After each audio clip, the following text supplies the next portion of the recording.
Yes.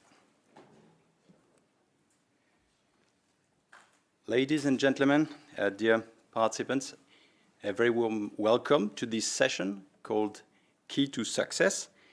I think the name fully reflects our ambition for the next 3 hours. That is to share with you essential information and advice on which you can leverage to build successful proposals. My name is Olivier Pastre, and I work at the European Research Executive Agency as head of sector in one of the 3 operational units which implement Cluster 6.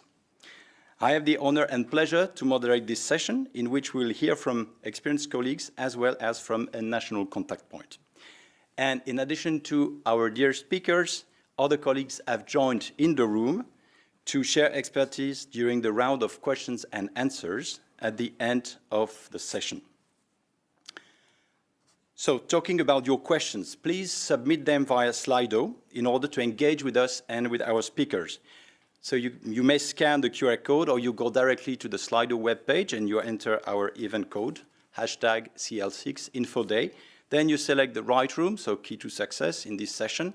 Please check the questions already posted to avoid duplications, but also it may save you a bit of work on your side.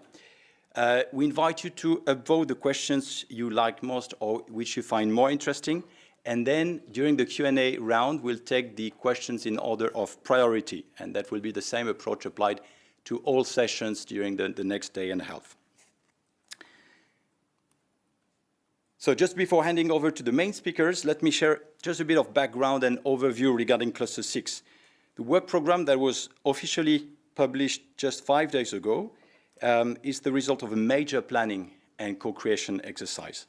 It is rooted in the Horizon Europe Strategic Plan 25-27, which was adopted just a bit more than 1 year ago, and which has defined 3 key strategic orientations: green transition, digital transition, and a more resilient, competitive, inclusive, and democratic Europe. The plan also defines 32 impacts, which actually shape the different clusters under Horizon Europe Pillar 2. When we look at Cluster 6, our work program for 25, you see how the different impacts have also been translated in the 7 destinations that you will find in the work program. Now, if we look at some key figures about the Cluster 6 work program 25, you see we have in total 82 topics distributed across the 7 destinations. These topics offer close to 950 million euros of funding, so that is available to fund the best proposals, which we are looking forward to receive. And overall, it is expected that 143 grant agreements will be signed as a result of the work program 25. In terms of action types, you see that more than half of topics are for research and innovation actions. Then there is a quarter about innovation actions, the rest being made of coordination support action and the co-fund partnerships. This slide aims to represent very schematically the way the different EC services are teaming up to deliver Cluster 6. In the previous session, we heard about directors from these 3 DGs. And these 3 policy DGs are co-chairing and co-leading the development of the work program with input from other stakeholders and other DGs, of course. And this is also done in collaboration with REA, Research Executive Agency, which in turn takes care of the calls evaluation and of grant management. REA also contributes to a loop of feedback to policy to ensure that evidence from your project or your future projects can support the Commission's policy-making process. So as we sometimes put it, we are the 2 sides of the same coin. Now, looking at the agenda for today and tomorrow, we have prepared sessions for each of the destinations of the work program, so you can check the detailed agenda, and you will see what is within each of these thematic sessions. There is also a dedicated session on partnerships that will gather the 6 co-fund topics due to their own specificities. So we wanted to start with this Key to Success session because we believe that it can help newcomers to to get acquainted with terms and concepts that will be mentioned in the other sessions. Now, in practice, for our session on the menu, first, my colleague Anna Starace, call coordinator at RIA, will explain the evaluation criteria and process. Then, Mary Kavanagh, a senior expert on international cooperation at DG Research and Innovation, will share an insight on international cooperation, a very important dimension of Horizon Europe in general and Cluster 6 in particular. Then we'll be back to Anna for insights on important other elements applying to some topics. So we've heard already in the plenary about the multi-actor approach, but Anna will also tell us about the blind evaluations, the lump sum funding, as well as tips and hints for your proposal preparation. Then we have Benedict de Brouwer, a Belgian national contact point, who will explain how NCPs can support you, applicants, in preparing proposals. And finally, Olivier Margan, an expert IT service officer working at DG Research and Innovation, will conclude by presenting novelties about the portal and other very useful features. So please stay tuned until the end, and of course until the session of questions and answers. And we plan to dedicate half an hour to your questions. So I'm now handing over to the first speaker, Anna Starace, call coordinator at RIA. Anna, the floor is yours. Thank you. Thank you to all of you. Good morning, everyone. Thank you to join the Info Day. Today, I'm going to present and to support you to provide any guidance regarding the evaluation process. We are touching, as Olivier anticipated, many topics. So in order to give you the essential for preparing a successful proposal. So it's a long presentation, but very interesting for you, and I will give you the essential for preparing and submit a successful proposal. The first point, very important, is to give you the timeline, the overall the overall of the evaluation process to reach the time to grant is maximum 8 months. It's important to highlight now the difference between a single stage and the second stage, and 2 stages call. The overall for time to grant is 8 months regarding single stage and second stage, with the call opening stage that we take from the call deadline 3 months. Then we will proceed with the evaluation process with a maximum of 5 months. The applicants will be informed about the results, and who will receive the letter with the highest score, and they will be in the ranking list. They will prepare the grant agreement preparation. Different steps are also for the first stage, because there are 2 parties independent of the 2 stages call, with the call opening to the call deadline with 3 months, and the applicants will be informed about the first results of a first stage call. And who will be in the ranking list will pass this first stage call and will be moved to apply to the second stage evaluation. The all calls are already open during the current months. There are many call deadlines, so please have a look on these slides. And for the 2 stages call, we have the first stage for September, and the second stage will be the deadline 8 February 2026. They are in total for the first stage, 2 stages, 4 and 6 topics. The single stage regarding farm to fork, climate and communities, the deadline will be 6 September 2025, and there are 26 topics. 17 September is dedicated for the topics on biodiversity, circular economic and bioeconomic sector, and zero pollution, and there are 32 topics. The deadline 24 September is dedicated for governance with 14 topics. Here, it's important to highlight you the topic test. This will be your Bible for the long the submission, for preparation of your proposal and to successful submit. It's important to highlight to you that all information are in your topic test. For instance, the specific condition, the eligibility condition, the technology and the readiness level, some financial aspects that are part of the grant agreement, the expected outcome, and so on. Each topic is a part of type of action. There are quite a couple of different type of action. For instance, research and innovation action. So we called in our common language RIA, innovation action, coordination and support action, and the program co-fund action. This is important to highlight that the maximum funding rate for RIA is 100%, innovation action 70%, non-profit legal entity 100%, and for CSA 100%, and for co-fund between 30 and 70%. Important also for eligibility and admissibility requirement that we will see later. You should pay attention for the limit page. For RIA is 45. However, if you're in a topic test is specified the lump sum, the limit page will be 50.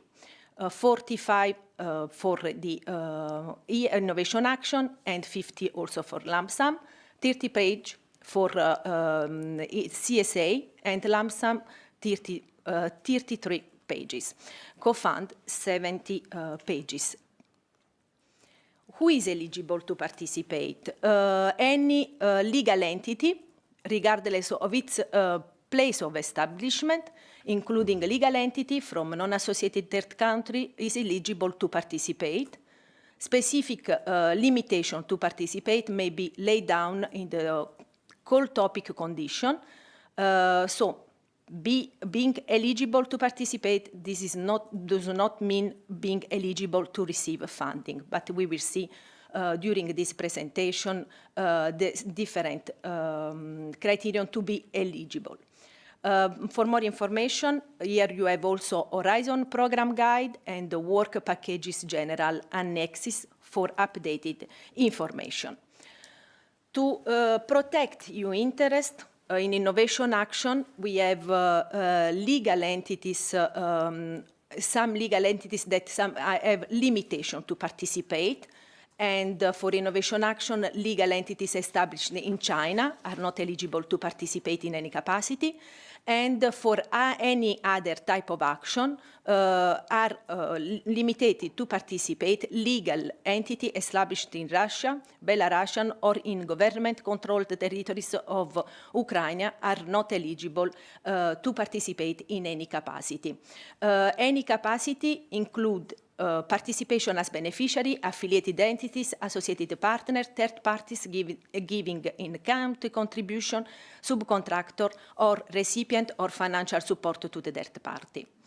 The type of participant, we have three different types of participant: beneficiary that signed the grant agreement, have the full right and obligation, and contribute to reach minimum and eligibility requirement.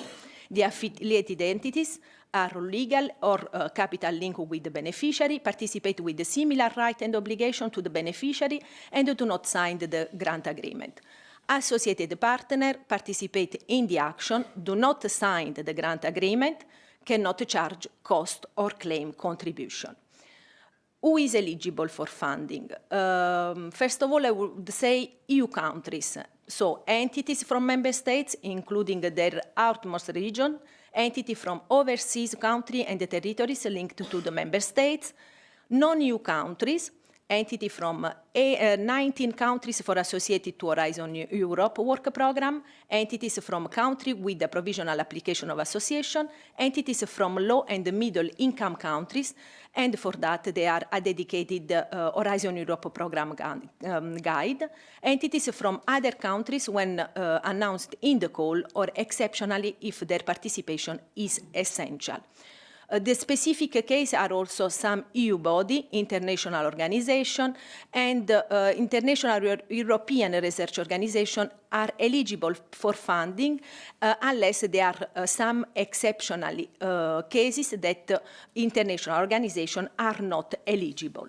So in this case, what will we do? Entity from third country and international organization that are not automatically eligible for funding.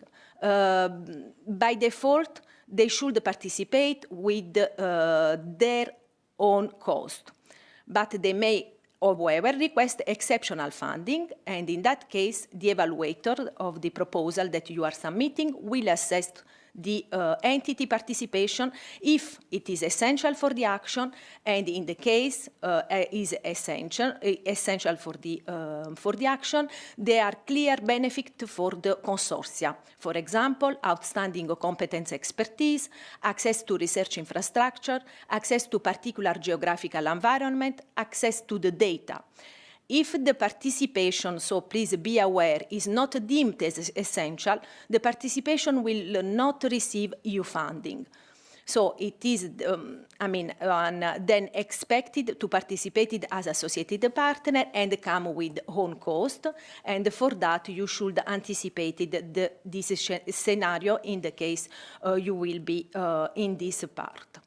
The international cooperation will be explained much more in details by my colleague later on.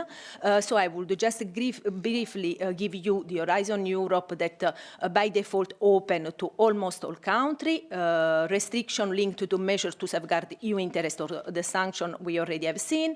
And in Cluster 6 work program, we have over 40% topics that encourage international cooperation. Some topics require participation of third country, and some countries have co-fund mechanism, like, for example, Brazil, China, India, and for that there is a dedicated guide on complementary funding mechanism in the funding and the tender portal. Now we move to admissibility and eligibility. To be admissible, what you should provide us? There is a dedicated and available template in the portal, in the funding and tender portal, that this template contains two parts mainly. Part A is generated by the IT system, and it is based on the information that you are encoding as a participant through the system in the funding and the tender portal. The part B is the narrative part that includes 3 sections, and each of them will be evaluated in different criteria that we will see later. Part B needs to be uploaded as a PDF document following the template available in the system, as I said, and moreover, there are some specific annexes when is applicable and specified in your topic test. For instance, the lump sum, the financial support to the third party, annual work program, clinical study, and so on. When your proposal will be considered admissible and eligible. To be admissible, there are some general conditions, so it should be submitted before the call deadline. So please take in the advance, don't join the last minute to submit to avoid any issue in the portal. Be submitted electronically via the funding and tender portal. Be submitted using the form provided, the template. Be completed and contain all part and mandatory annexes and the supporting document that we already have seen, include a part of exploitation and dissemination activities unless provided otherwise in specific call condition. Please be aware there are some topics that are blind evaluation in the first stage. So for these topics, applicant must not disclose their organization names, acronyms, logo, or name of personnel neither in the part B nor in the abstract of the first stage proposal. But we will see later. The eligibility general condition, we have collaborative project in type of action, RIA, Innovation Action Co-Fund, that the consortium must be included as beneficiary, at least 3 legal entities independent from each other, and each established in a different country as at least 1 independent legal entity established in a member state, and at least 2 other independent legal entities, each established in a different member states or associated country. Regarding coordination and support action, at least the consortia should include 1 legal entity established in a member state's associated country, or if provided for the specific call condition, in another third country. Entities established in a non-associated third country cannot participate as beneficiaries except if mentioned otherwise in the topic description. Ensure that the proposal is within the scope, because this is also part of the eligibility condition. So the applicants must relate to the subject matters, objectives, themes, and priority on the type of activities that can be funded according to the call and the topic condition. And here you will find an example of scope in the topic test. Additional conditions that are referred in the topic test, so please refer to that in the topic test. There is a dedicated section, and here you have an example. Another requirement, very important, is the gender equality plan. So for this, we are really encouraging when the gender equality plan in research and innovation. Having a gender equality plan is a requirement to be eligible for funding, and mainly for beneficiaries and affiliated entities. 3 categories are in member states and associated countries have this requirement: public bodies, research organization, higher education establishment, 4 mandatory requirements, and 5 recommended thematic area. So for more information, you have the Horizon Europe guidance on gender equality plan, and also some frequent asked questions. So please keep in mind to have this document with you, and important also to, in the case you have this requirement, to submit the self-declaration through the portal.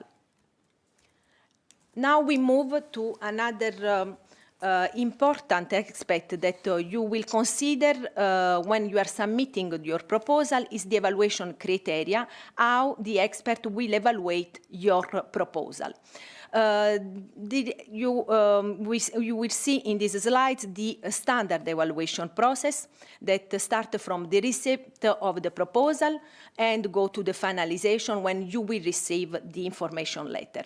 Starting from the receipt of the proposal, we as when I would say we is EC, European Commission actors, will check the admissibility and eligibility check and go to allocate the proposal to the evaluator. Then we move to individual evaluation, that the expert assessed your proposal individually. So each of them, they will provide an individual evaluation report. We select minimum three experts per proposal, but sometimes can be also more than 3. Then when they submit their one evaluation individual report, we move to the consensus group that all individual experts discuss together to agree on a common position, including comments and the score for each proposal. The expert move then to the consensus meeting, the panel review that the expert reach an agreement on the score and the comment for each proposal that you have submitted, check also the consistency across the evaluation, resolve possibly the cases that the evaluator could not agree, and rank proposal with the total equal score. We move then to the last part of the evaluation process, that is the finalization. The commission or us as agency reviews the results of the expert evaluation and put together the final ranking list. This is just to give you an idea about the evaluation criterion. There are 3 criterion: excellence, impact, and implementation. Excellence, we will see in a while in more details what is important to provide and what is assessed by the expert. The same for impact and implementation. Please be aware that in the first stage, so for topics that they are part of 2 stages evaluation, the first stage will be only the evaluator will assess only the excellence and the part of the impact. So in more details, pathways and the outcome of the impact. Compared to the other work program, there are some changes in 2025. For example, removal of requirement to demonstrate the robustness of artificial intelligence used, removal of requirement to comply with the do not significant harm principle, simplification of the requirement on data management plan. Applicants are no longer required to include a description of their data management in the proposal. So now, as I said, it's important to go much more in details for each of the 3 criterion. We start with excellence. The proposed, what we need to have. The proposed work, so the proposal, must cover all the aspects of the scope of the topic. The objective must be pertinent, clear, measurable, and achievable. Demonstrate that the proposed work is ambitious and go beyond the state of the art. Proposed methodology must be sound and credible. Verify in the topic test also if it's mentioned certain TRL, for example, that to reach at the end of the project. And here you will see an example. Other requirement, part of the excellence that the evaluator will be assessed are open science, gender dimension, and social science and humanities. Open science will be specified if it is mandatory in your topic test. In this case, open access to the publication and the research data management should be in line with the FAIR principle, and there are also additional obligations specifically reported in certain topics. So please be aware that if it's a requirement, it can be assessed also negatively, so receiving a lower score if not sufficiently addressed. When it is recommended, so the early and open sharing of research, open peer review involving all relevant knowledge actors, for instance, citizen science, the evaluator will positively assess if it is appropriately addressed in your proposal, but is not negatively addressed in the case you are not sufficiently including information about open science. The gender dimension describe how the gender dimension is taken into account in your project research and innovation content. They are different from the gender balance in the proposal team, so please do not confuse with the gender balance. Justify if you consider this that is not relevant in your proposal. The third requirement. Of course, this is also, if it's specified by your topic, show the role and integration of social science and humanities in the proposal. So justify if you consider that this is not relevant for your proposal. Now we move to impact. Thank you. Impact. So from what we are looking, what the expert looks in your proposal is the pathways to achieve the expected outcome and the impact. Explain how your proposal would make a difference. And so please keep in mind the difference between expect outcomes and expect impact that are set at destination level, and the expected outcomes are set at the topic level. Do not confuse also the expected output, that are project results, with the expected outcomes. Under impact criterion, please estimate the scale, the significance, so the importance or value of benefit for the target group. We put an example, additional health life years, explain baseline and assumption, identify potential barriers.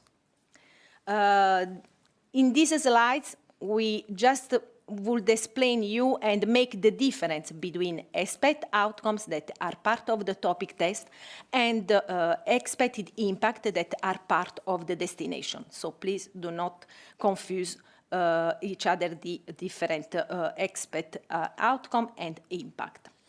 Regarding impact, we have also the project pathway toward impact. Describe in this part the impact of your proposal by thinking about a specific contribution to the project that can make to the expected outcome and the impact set out in the work program. So, which means that your project results will have effect in the destination, so in the other expected outcomes. Important also are the dissemination and exploitation and the communication activities. All measures should be proportionate to the scale of the project and should contain concrete action to be implemented both during and after the end of the project. Regarding the dissemination, exploitation and communication plan, there are different elements to take into account. For instance, planned measures to maximize the impact of the project, target group, communication measures, policy feedback measures to contribute to the policy shaping and supporting the implementation of a new policy initiative and decision. Follow-up plan to foster exploitation and uptake of the results. Comprehensive and feasible strategy for the management of intellectual property. If exploitation is expected primarily in a non-associated third country, give a convincing justification that is still in the Union interest. This table is really for you. You can just go much more in details and to see who are the objectives for each category for communication, dissemination, and exploitation, on what are focused each of them, and who are the target audiences. Now I move to the implementation, the third criterion that the evaluator will assess. And in implementation, there are many aspects to be assessed. For instance, work packages, so group all project activities in a logical, consistent, and structured way. For each work packages, describe the objective, activities to be implemented and output to be produced, lead, partner, and role of a participant. Distinguish also between milestone and deliverables. Milestone is to control points, not too many, and the deliverables output of the project. For some topic, you will have also financial support to the third parties and some additional annexes that they will be assessed in this part. So ensure the consistency. Regarding the implementation, another important aspect assessed, and this I'm referring for single stage and second stage. The applicant must have the know-how, qualification, and the resources to successfully implement their task in the project and contribute to their share. Assessment of operational capacity application must provide the following information. For instance, identify research involved in the proposal, up to 5 most relevant publication, up to 5 most relevant previous project or activities connected to the subject of this proposal, description of any significant infrastructure, and any technical equipment relevant to the proposed work. This is part of part A that should be completed and assessed in the implementation. The score. The score will be from excellent to good, to be above threshold, so from 5 to 3. And below the threshold will be from 2 to 0. So for that, you will receive in your information letter the results of the evaluation with this score. Now, let me just explain the scoring, because this is really important to give you more details about that. Evaluation score will be awarded for the criterion for full proposal. Each criterion will be scored out of 5. The threshold for individual criteria will be 3. The overall threshold applying to the sum of 3 individual score will be 10 of 15. To determine the ranking for innovation action, the score for impact will be given a weight of 1.5. Proposal that passed the individual threshold and the overall threshold will be considered for funding within the limit of the available call budget. This is for single stage and second stage. For sure, there is some could happen that their proposal will receive the ex aequo score, the same score. For this type of proposal, the expert panel will then order them according to the proposal that address call topic not otherwise covered by the proposal. So, and if that, we go to rank based on the gender balance or geographical diversity or SME. Regarding the first stage, there are 2 criterion that will be evaluated, and your proposal will pass the first stage of the evaluation, and the score will be 4 of 5. And the cut as close as possible 2 times the available topic budget. When we reach the finalization of the evaluation, we move. You will receive the letter, so a feedback, the reply of the evaluation. In this letter, you will receive the evaluation summary report and the evaluation results letter.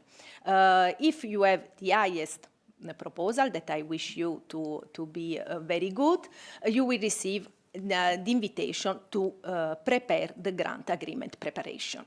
If you are you are good, you pass the threshold, you will be included in the reserve list. Otherwise, unfortunately, you will receive the rejection letter. Now, we move to other aspects that also are important for the evaluation. First of all, the ethic issues that you may raise. There is a dedicated ethic that are part of the evaluation, and for that you should comply, as you see in these slides, all reply by one this question, and if in the case the ethic issues table will raise some issue, you should also provide ethic self-assessment. For that, there are dedicated guidance how to comply with the ethic self-assessment. Important to say the use of generative artificial intelligence, because the applicants are using more and more generative artificial intelligence tool when they are facing to prepare the proposal. So I would just remind you that you should be truly reviewed and validated in your full responsible of the content, and must be transparent in disclosing which artificial intelligence tool has been used and how they were utilized. Be aware also for some potential plagiarism where artificial intelligence tool may have reproduced substantial text from the other sources. The topic test will also specify if if you can have the financial support third party. Financial support third party is also called cascade funding. So beneficiaries of the EU grant provide financial support to the third party in response to a call organized by the consortia. In our work program, there are 12 topics, moreover 6 co-fund.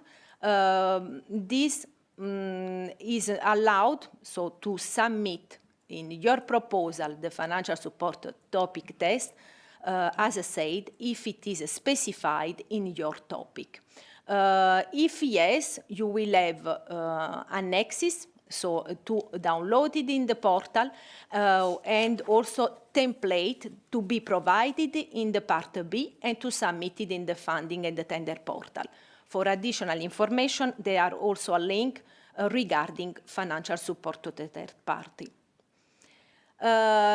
There are key elements for the financial support third party, and to provide you how to describe the objective and the results to be obtained. Their maximum amount specified in the topic test, and generally is up to 60,000 euro.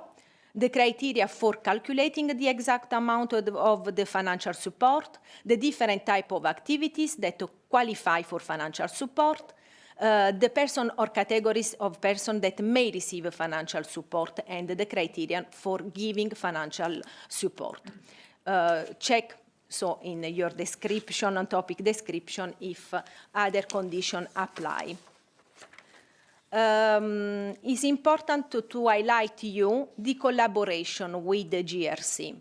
GRC may participate as a member of the consortium selected for funding, and this applies for 20 topics in the Cluster 6 work program 2025. But please be aware the GRC does not take part in any applying consortium, nor in the preparation of the proposal by any applicant. Applicants will indicate the contribution that the GRC could bring to the project, and after the evaluation process, the GRC and the consortium select for funding may come to an agreement on the specific term of the participation of GRC. If an agreement is found, the GRC may accede to the grant agreement as associated partner, or with, is coming with their own budget. And for more information, please check the website about the GRC collaboration. Now, I'm stop here for 10 minutes, and I give the floor to Mary Cana. And thank you for that she's going to explain the international cooperation as a global approach to RNI. Thank you. Yeah. Thank you very much. And now, timing perfectly respected, so yeah, take a break. Mary Kavanagh, yes, the floor is yours. Thank you very much. Thank you. You should all be aware they only brought me in to give Anna a break so that she could take a breath of air after her phenomenal performance.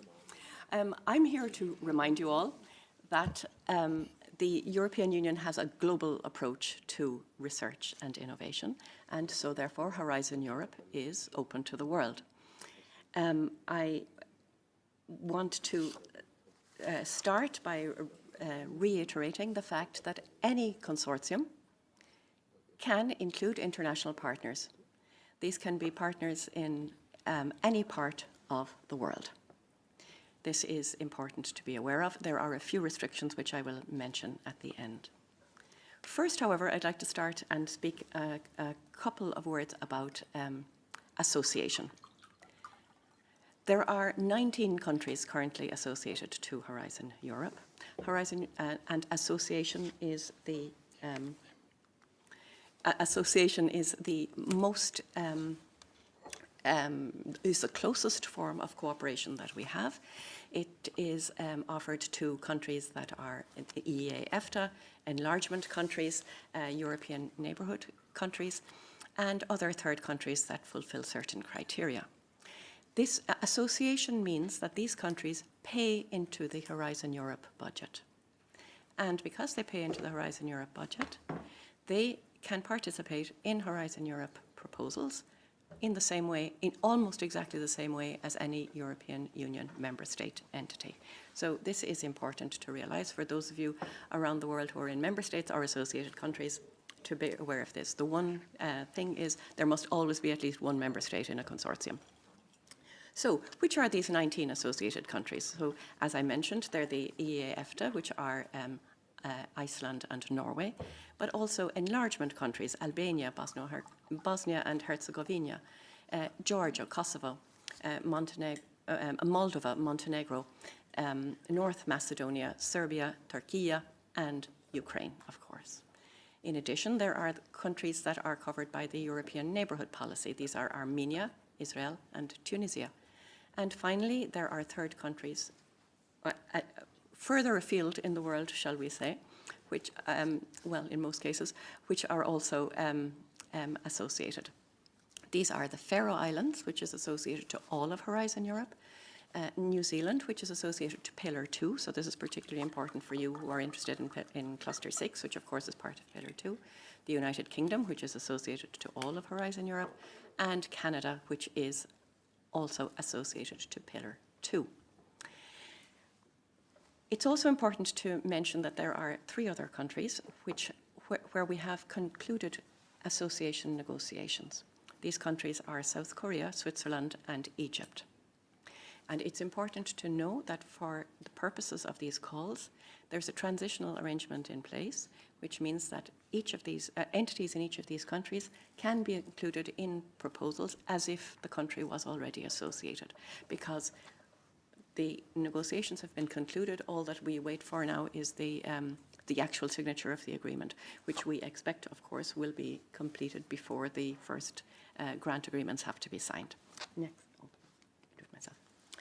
So that's it on association. Then I wanted to say that, of course, association, being associated to Horizon Europe, is not a prerequisite for participation in the programme. And this is very important to recall. As was previously mentioned, 40% of all of the Cluster 6 topics encourage international cooperation. Now, this is an indication, and as those of you who were present earlier and heard the director is speaking, an indication of the coverage of Cluster 6, which is, of course, things like oceans, forests, the environment, food production, which are, of course, not only concerns in Europe, and where there is not only expertise in Europe, but indeed there is expertise and resources available elsewhere in the world. So, as a result, Cluster 6 is particularly international in its outlook and in its approach. So, of the 40% of all topics in Cluster 6 that encourage international cooperation, it's important to distinguish. There are some topics that require international cooperation. It's an eligibility criterion. If you don't have international partners, you're not eligible. So this is very important. Particularly, you'll see this in the topics that are focused on cooperation with Africa and which require the participation of at least 3 African partners. As Olivier said in his opening remarks, the call texts are crucial. It's really important to read the call text and see what are the eligibility criteria. Most of the topics that encourage international cooperation encourage it, but it's not an eligibility criterion. But it's encouraged for good reason, because it is, these are topics where there's a lot of international expertise or international resources that could be used for the benefit of the project. So therefore you will see that the topics that encourage international cooperation are many throughout Cluster 6, but it is not an eligibility criterion. Some of those countries that, some of those topics specify particular countries or regions which are particularly relevant, but of course, again, this is not exclusive. And finally, a reminder that any topic can include international partners, even if it isn't specifically mentioned in the call text. So, we've talked a lot about encouraging international cooperation, but as Anna mentioned previously, being eligible to participate is not the same thing as being eligible to receive funding. So let me take 1 minute to just explain this a little bit. So you have countries that are automatically eligible for funding as beneficiaries are, of course, the European Union member states, and of course associated countries, which, as I said, pay into the budget, so therefore they are automatically eligible for funding. But in addition, there is a category of countries called low and medium income countries, which are many around the world, and these countries are also automatically eligible for funding. They don't pay into the EU budget, but the EU budget sees the usefulness of funding their participation in Horizon Europe projects. So please remember that if you have a lower medium income country, if you wish to collaborate with a lower medium income country, in your proposal, you can include them in your proposal, and you can they can request funding. The details are given in the general annexes on the list of all of the countries, because I'm not going to list them because there are many. So these are the countries that are eligible for funding. But of course, you can still participate, bringing your own funding to the table, as they say. And in this case, it's mostly countries that are industrialized third countries, shall we say. So these would be countries like, for example, the United States or Australia or Brazil, for example. In some cases, these countries have established themselves a complementary funding mechanism to enable their entities in their countries to collaborate in Horizon Europe projects. There is a dedicated document listing these complementary funding mechanisms, and if you are considering including a third country participant in your proposal, which is not automatically eligible for funding, it is certainly worth their while to have a look at this complementary funding mechanism document to see if their country provides something. But of course, they can also bring funding from other sources. That's not a problem.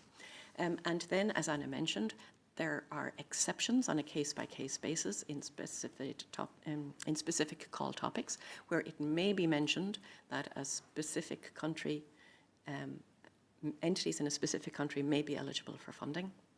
That will be specifically mentioned again in the call text.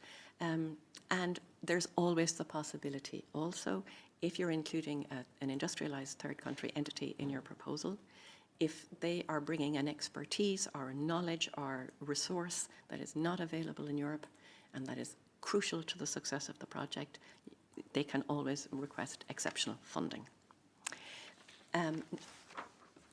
Next slide. So, how do you find all of these topics, these 40% of topics that that encourage international cooperation? You can find them in the listed in the Funding and Tenders portal. If you use the filter for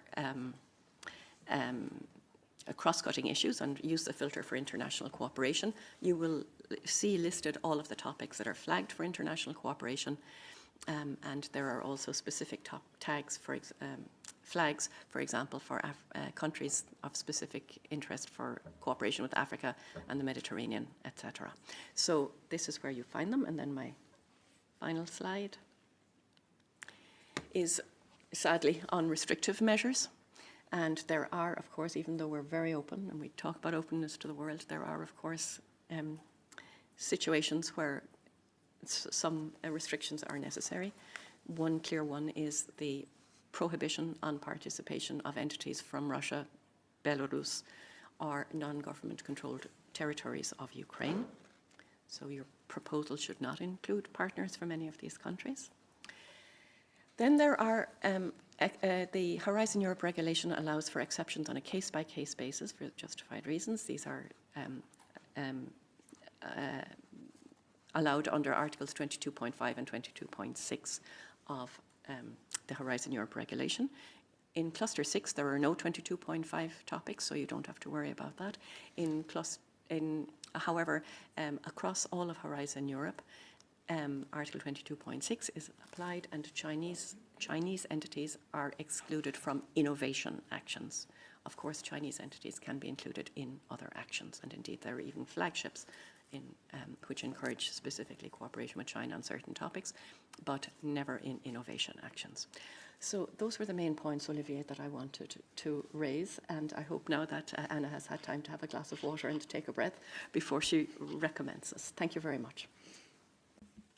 Thank you very much, Mary, for this insight on international cooperation. As I said, a very important dimension of Cluster 6, so applicants pay attention to the topic conditions in the work program and make sure you address the expectations from the topic. So, indeed, as you said, we're back now to Anna for the second part of her presentations, now on insights on important elements applying to some topics of the work program, so multi-actor approach, blind evaluation, and lump sum funding, and then we finish with the tips and hints. So the floor is yours again, Anna. Thank you. Thank you, Maria and Olivier. So I would move now to the multi-actor approach, and these are some specificity of your topic that could apply. One of them is multi-actor approach. As you have already seen today during the plenary, DG Agri and the director touched a lot. I mean, is really a requirement of Cluster 6, and so please check your topic test. Before that, I would say what is a multi-actor approach. So is what I like very much what Thomas Ellison said. The value on an idea lies in the using of it. So, and I would say innovative idea. This is what during the work programs Horizon 2020 and Horizon Europe we want to achieve with multi-actor approach. And the linear model of innovation we used to have before H2020 and Horizon Europe is that the research was doing the research and is publishing results in peer-reviewed publication, and then these results may or may not reach the practitioner on the ground that we put farmers. This model, it was the most effective at adding value to the innovative ideas because it takes a lot of time, but we do not really have time to do it because by 2030 we need to achieve the goals that we said in the European Green Deal, and it's really ambitious, and we need to step up our effort and to speed up. So, and how can do it based on what has been done already under H2020, and we are continuing to do in Horizon Europe, is what also our commissioner said. We do not only do research and innovation for practitioner, but also with practitioner. So the practitioners are put at the center of the research and innovation activities all over the whole courses of the project. Their practical expertise is used to co-create innovative solutions. It makes them co-owner of the results. They implement them in practices. They share them in peer-to-peer meeting. we can achieve much quicker and bigger impact in practices. The definition and the requirement are included in work package 2020, the work program 2025, from pages 14 to 16. There are 6 key requirements that we will have, I will explain you, 7 key requirements and 1 additional requirement for practices abstract, and some recommendation to involve EIP Agri operational group. Here you have also the multi-actor number of topics that have multi-actor approach as a requirement, and some other multi-actor approach is encouraged. And to support the multi-actor approach when you are preparing the proposal, there is a dedicated project, very useful because it is giving you the methodology called Premier. The definition of the multi-actor approach is a form of responsible research and innovation that aims to make the research and innovation process and its outcome for more reliable, demand-driven and relevant to society. It also aims to have these outcomes shared more extensively. This entails more than just widely disseminated as project results or listening to the view of a board of stakeholders. A multi-actor approach ensures the genuine and sufficient involvement of a targeted array of actors, which serves the objective of the topic. There are many actors that could be included. Research and advisor, citizen, but in much more in details, they are not only farmers, but also foresters, fisher, aquaculture producers, food and bioeconomy businesses, or other consumer association, local community that they could be involved during the life cycle of your project. The actors that are really the key, actors that are really very relevant, and this depends on the proposal objective. They are essentially the end user of the project results, who are backed up by any other useful intermediaries, and actors you can contribute with the further expertise and innovative ideas relevant to the topic's objective and support communication and dissemination. The genuine and sufficient involvement of such actors should take place all over the whole course of the project, so from the start to the end of your life cycle of the project. The 7 requirements, we try to sum up a bit in these slides. What is the needs, the challenges, opportunity for results and users, the balanced consortium of relevant actors with the complementary knowledge and skills, cross-fertilization of practices in tacit knowledge for solutions to be widely applied, facilitated to the multi-actor engagement process during the whole project, demonstrate added value for end users, existing research and best practices, practical results, so for instance, knowledge, tools, product, and so on, understandable and accessible for end users. Results widely disseminated in channels most consulted and trusted by end users. Other requirement, an additional one, is practices abstract. In dedicated IP Agri format for project related to IP Agri and common agriculture policy. Variable number depending on the project specificity, uploaded to a database accessible via EUCAP network website. For other multi-actor approach project outside EIP Agri or Common Agriculture Policy objective, there are similar effective solutions that should be sought to ensure EU-wide dissemination. Where appropriated, it is also strongly recommended to involve interactive innovation groups such as the IP Agri operational group funded under the CAP. The evaluator will assess multi-actor approach when is part of your topic condition. So it will be specified in your topic test, and will assess the 7 requirements that they are considered across these 3 criterion, mainly under excellence. So in excellence, we'll clearly receive the outcome, the feedback regarding the targeting needs and the opportunity of end users. And under soundness of the proposal methodology, the genuine and sufficient involvement of end users, multi-actor engagement process, cross-fertilization of practices. The multi-actor approach requirement, when it is a requirement specified in topic test, the evaluator will assess also under impact measure and under measures to maximize the expected outcomes and the impact. Under implementation will be part of the quality and effectiveness of the work plan and part of the capacity and the role of the participant that they are involved for multi-actor approach.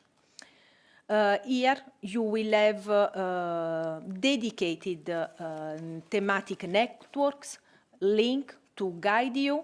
The Premier, the project that is part of Horizon Europe, and as I said, will give you methodology. And also another important project from Horizon 2020 is a liaison that is very important and useful to have a look on it. And there are some general questions that you could read and maybe have already the answer. Now I'm moving for another specificity for preparing a proposal. There are some topics that the first stage, I'm repeating, first stage is in blind evaluation. This blind evaluation, it has been started in the work program 2023 and 24, and is continue also in work program 2025, and it's still considered a pilot on blind evaluation, and it concerns, as I said, the first stage application of the 2 stages calls. There are 8 2-stage topics evaluated under this topic. The first stage proposal of 2 stages submission are evaluated blindly. Part A, so is what is mean? That part A is not transmitted to the evaluator and will be evaluated during the first stage only the part B and the abstract. So the applicant, please be aware, must not disclose their organization, names, acronyms, logo, or names of personnel. Otherwise, the proposal will be considered inadmissible and unfortunately will be rejected. There are some examples when already raised previously regarding the blind evaluation, how to deal with the publication, and the proposal can include references to participant own publication if there is no emphasis that the publication is authored by one or more the applicants. And here you will have the example when the statement could be considered not admissible and when would be acceptable. The names of a past project can be mentioned because we already received some questions regarding this part, but it cannot be explicitly indicated that the proposal is a continuation of this project or that the partner from the past project overlap with the project partners of the current proposal. If the applicants would like to refer to the other research and innovation activities as their own, then the name of a past ongoing project cannot be mentioned and the project should not be identifiable through its description. The name of the location where the work will be done, if relevant, and its characteristic can be mentioned provided that is not explicit indication in the proposal that any of the applicants are from this location. If the participant otherwise wants to mention that one of the project partners is coming from, is closely connected with the given city, or as I said, the location, then the city name should not be mentioned and the city should be only vaguely described by its characteristics, which would not allow for its identification. Now, there are really three relevant for us question and answer that is important also to highlight to you today. Can we mention governmental bodies by name in a blind evaluation proposal? If they are beneficiary, then not. The consortium structure cannot be mentioned in the first stage application. The consortium will be revealed in the second stage application, as the second stage is not evaluated blindly. How to manage if we have to mention the location of a pilot or type of farm or a climate area? This could be mentioned, especially when the topic description requires it, as the applicant does not necessarily have to be from this area. Another typical question that we received is it allowed to specify the type and amount of the organization partnering in the proposal? Applicant can include information about the organization types and the number of partners in the consortia. However, this indication should not allow in combination with other information in the proposal for an identification of the participant. The example that already raised from our previous evaluation blindly, and the results was that inadmissible. We have here some example. I'm just reading some of them. For instance, partner 3 is a leading company and it was specified the country for wind turbine installation. This unfortunately will be considered inadmissible. Or for instance, the coordinator organization was the one who first introduced the concept of mRNA in vaccines. So this as well not admissible. For that, I would just say that please keep in mind for blind evaluation, you should keep anonymity. This is the key word, anonymity for the first stage evaluation. Now I move to the lump sum. This is also another specificity required in the Your Topic test. What are the novelty about that? The lump sum in our work program is relatively new, and we test as a pilot previously. And after positive assessment, the Commission decided to use more and more in other topic of the Horizon Europe. And one of the main reasons is that the lump sum has a great potential to simplify EU grant, especially to reduce the administrative burden on beneficiary, because the payments are not based on incurred cost, but on the completion of activities and work packages. And we go in much more details in these slides that for in work program 2025, there are 45 topics. The similarity with the standard approach, that is the same template, the same evaluation criterion with the 3 criterion: excellence, impact, and implementation, same payment scheme, same degree of flexibility. What changed to the standard approach? Automated financial support based on the declaration of the completed or not completed work packages. To define and justify the lump sum, you need to provide a detailed budget table with the cost estimation. The detailed budget table is an Excel file, and you must download it from the portal and to submit with Part B of your application form. You need to provide cost estimation for each cost category per beneficiary and per work packages. The cost estimation must be an approximation of your actual cost, and so they are subject to the same eligibility rules, and in actual cost grant must be in line with your normal practices, must be reasonable and non-excessive, must be in line with the necessary for your proposed activities. The cost estimation are used to generate in details budget table a breakdown of lump sum shares per work package and per participant.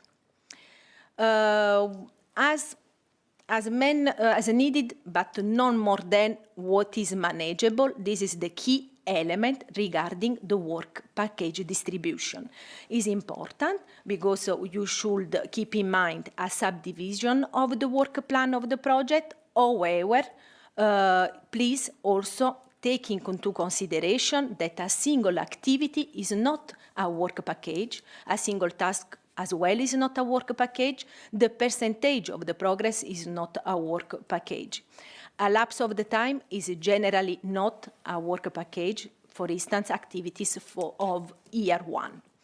So work package with a long duration may be split along the reporting period, for instance, management, dissemination and exploitation activities, and so on. In this way, the relevant activities can be paid at the end of each reporting period. And here we put an example how you can split the work packages in report based on reporting period, and you can be paid at the end of each reporting period. So this is the work packages is just a suggestion, so please be aware that you are not obliged to do so, but it's up to you to decide, and maybe it should be used to optimize the cash flow. The cost estimation assessed against the proposed activities under the implementation criteria, and the expert will ensure the cost estimation that are reasonable and not excessive. The expert will evaluate whether the proposed resources and split of the lump sum allow completing the activity described in the proposal.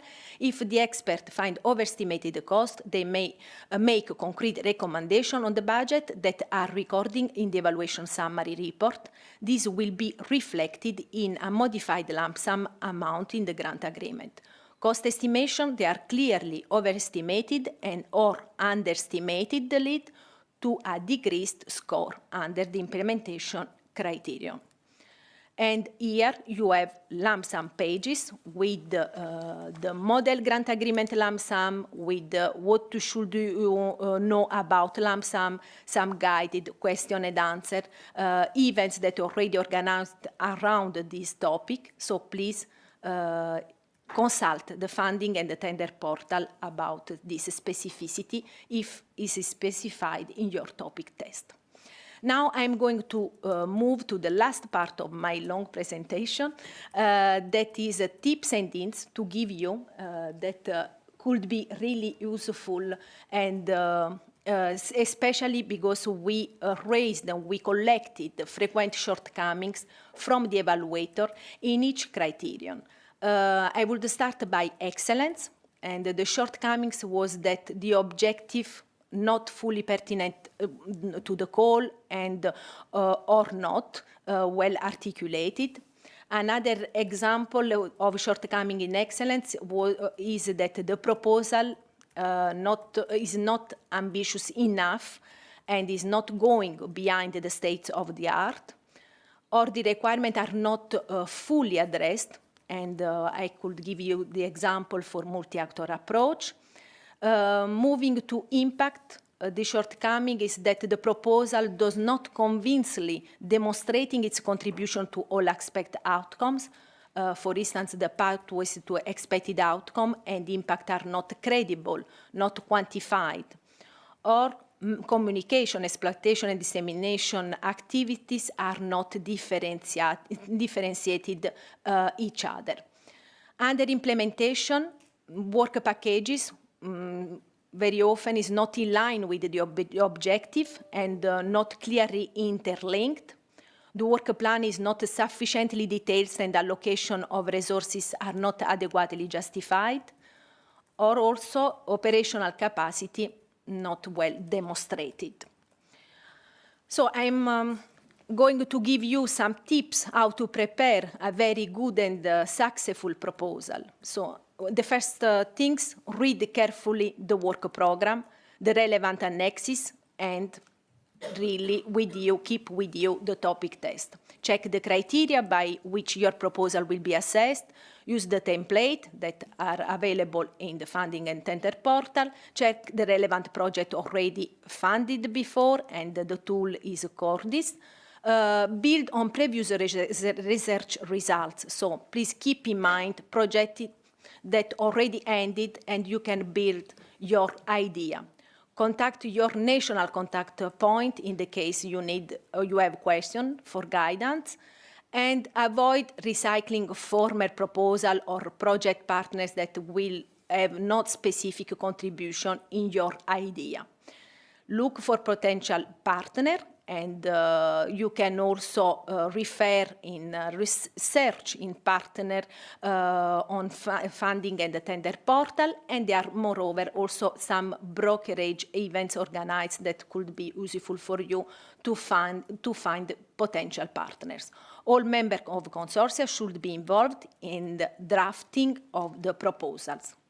The format, so grab the attention of the expert when in the first page really put your brilliant idea in evidence. Write clearly and concisely. Explain your research in simple terms and avoid jargon. Not all evaluators, please keep in mind, have English as their first languages, so use straightforward language. Help evaluator to find easily information by linking all the part of the proposal, referring to specific work packages, milestones, and so on. Regarding the composition of your consortia,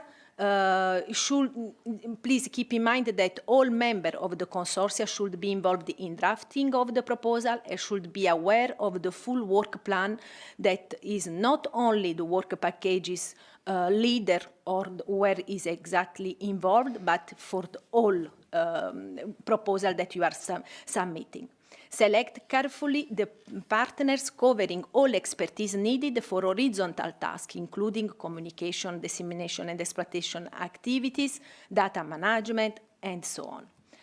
The content, so set out what are you going to do, how are you going to do, what are the outcomes that will be, and why you are the best people to do this work. Don't estimate the budget. Yes, don't underestimate it. The budget needed for horizontal tasks, including communication and dissemination and expertise, data management, ethics when it is relevant. Make sure that the cost-benefit ratio is sound. Before the final submission, please read again your proposal and by someone that has a fresh eye. Submit your proposal a few days before the call deadline to avoid any issue in the portal. And with that, I'm stopping here. Thank you very much for your attention. And for any question, now we will have a dedicated question and answer session. If it is not enough, please contact the Research Inquiry Services or your national contact point. I would give the floor to Olivier. Thank you very much to all of you. Yeah, thank you very much, Anna. A very dense presentation, lots of elements. I'm sure there are questions on which then we can come back on to some very important points of these concepts. So we are not moving right now to the question and answer session.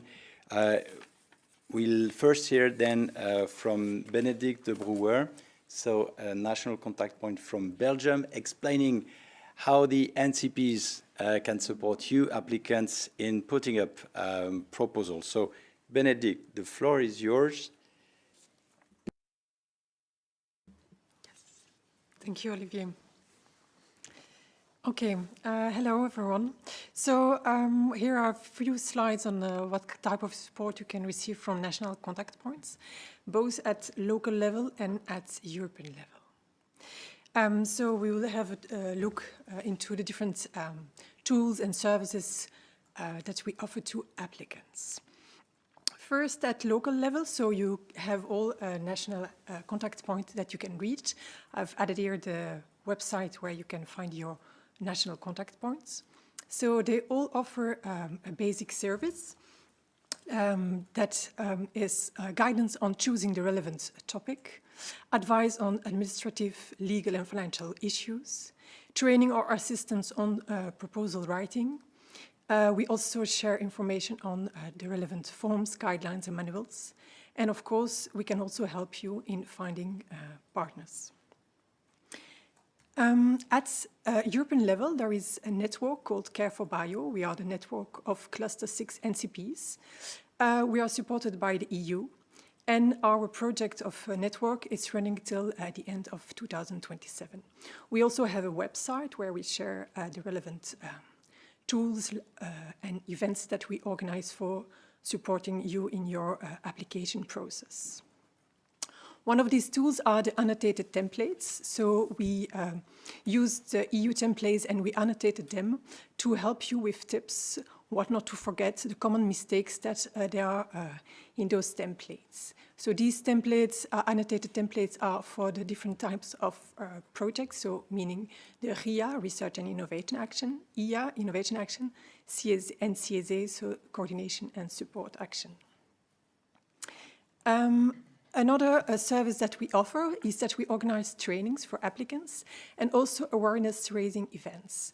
So we have trainings on topics like international cooperation that Mary presented, or on multi-actor approach, or trainings on related partnerships like the CBEGU. So you can have a look at the previously held trainings. We mostly record them and they're all on our YouTube platform. And we will organize in the coming months also other trainings and awareness-raising events, sorry. We also give a background resource, like a database on Cluster 6 policies. We also have a mapping of relevant stakeholders regarding Cluster 6, and a bigger focus on the different 7 destinations under Cluster 6 to have more insights on what are those destinations. And then one of the big events that we organize is what we call a brokerage event. It's actually a matchmaking moment. We organize it or online or on site. This year it will happen on site in Poland, in Warsaw, on the 27th of May.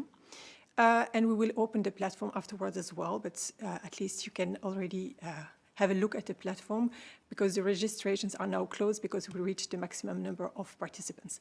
But it's a really good and key moment for you to build your network, to get to find new partners or new contacts in your sector all over Europe and beyond. As we said, Horizon Europe is open to countries beyond Europe.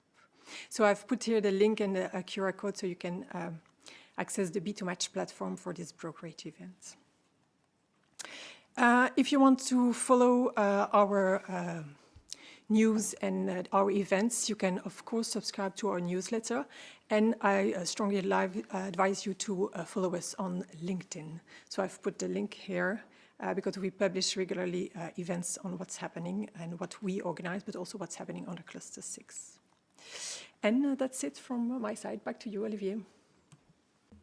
Thank you very much, Benedict, and actually a big thanks to all national contact points for sustained support to applicants and their very useful services. So we'll now move to the final presentation of that session before the Q&A session. So Olivier Margan, expert IT officer working at DG Research and Innovation, will tell us about novelties in the portal and also about useful features. So the floor is yours, Olivier.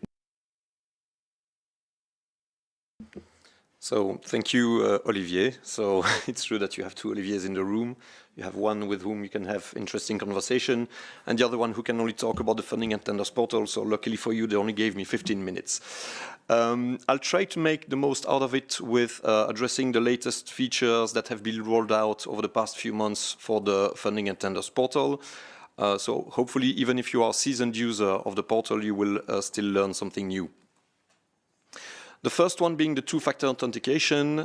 It's been quite a big topic with the unit over the past few weeks because it will be more and more important. It might become mandatory at some point in the near future. So it's really important that you actually get some interest in two-factor authentication. What is it? In 2 words, it's really not only relying on the combination of password and username, but also using a physical device to confirm your attempt to log in to an online platform. So this is not something which is specific to the Funding and Tenders portal or to the European Commission. You have major e-commerce websites, email services who also have this kind of procedure in place. So we have many different solutions as to the actual second physical device that you can use for the two-factor authentication. It can be the EU Login mobile app. It can be the special USB security key or a trusted platform. It can be the national ID card in electronic format, or it can be the passkey on your mobile device or computer. I will not go into detail about all of this because there's really a lot of ground to cover here, but I have put all the useful links. We recently had a webinar which was exclusively dedicated to two-factor authentication where all the major questions were addressed. There is an extensive presentation that explains everything that needs to be known about two-factor authentication. I also included the links to the different video tutorials about two-factor authentication, the IT how-to wiki page where you can have detailed guidance, and finally the link to the help desk if really all the previous links were not enough to answer your questions. There was also a revamping of the My Area section. So once you log in on the Funding and Tenders portal, you have what we call the My Area menu on the left-hand side. So this is really the place where you'll be able to access your proposals, where you will be able to manage your projects, to manage everything about your organization. So there has been, I would say, not only just a graphic revamp, but there was also the addition of a new sections. So the tables have been recently a bit redone. And we have added this section here, the Content Center. So in there you can find not only the notifications, which were already available before on the Funding and Tenders portal, but now you have also possibilities to subscribe to some items, to bookmark some items, and to save your searches. So for example, here on the screen, you have an example of a search that I saved with my personal account. So if you have one search that you reuse all the time in order to find some funding opportunities, now it can be saved and you do not need to find the exact criteria again every time that you want to look for it.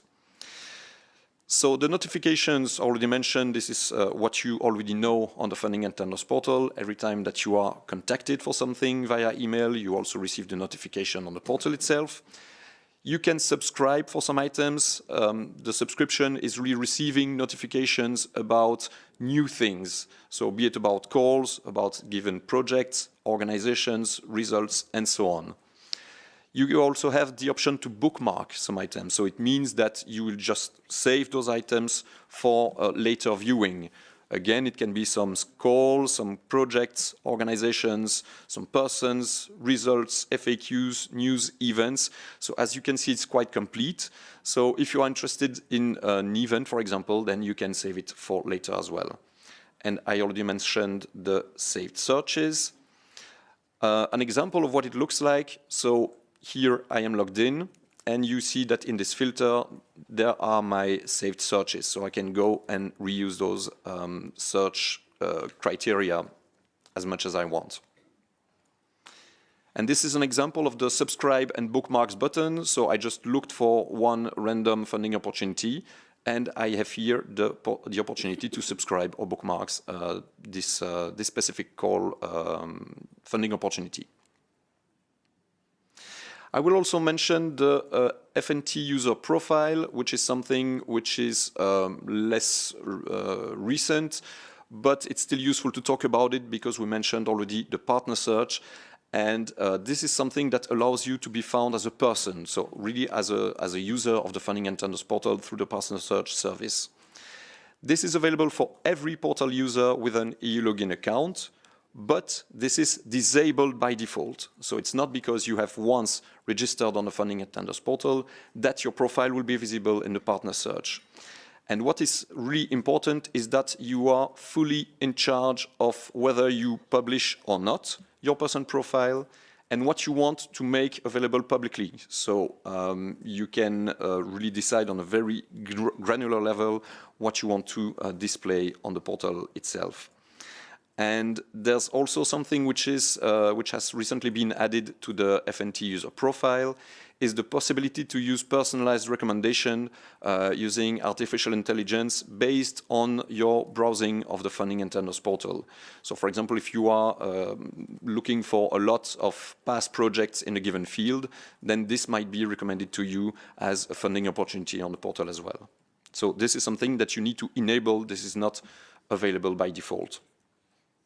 So an example, my personal user profile, you can see that there's some information and you have the little eyes icon on the very right hand side of the screen. And when it's yellow, it means that this will be displayed once you publish your profile. And when it's grayed out, no one will see it when they are searching for you.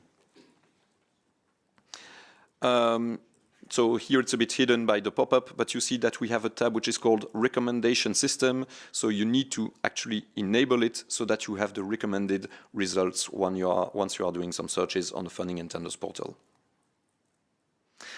Linked to what I just said, and it was also mentioned during the presentation, is the partner search. Because you have different ways to look for partners to assist in a funding opportunity. So you have the general partner search if you want to look for organizations or persons, but you also have the same possibility in the context of a specific funding opportunity. You can look for both organizations and also persons, so persons that will be the FNT user profile that I just mentioned. And the search results for the organizations only feature the publicly available data, so there will be no sensitive data related to past proposals or past projects, so only data which is available publicly. Or as I mentioned, if you are a person, it's only if you explicitly choose to make it available. So here in this example, I landed on one specific funding opportunity, and you see that I have this button, Partner Search Announcement.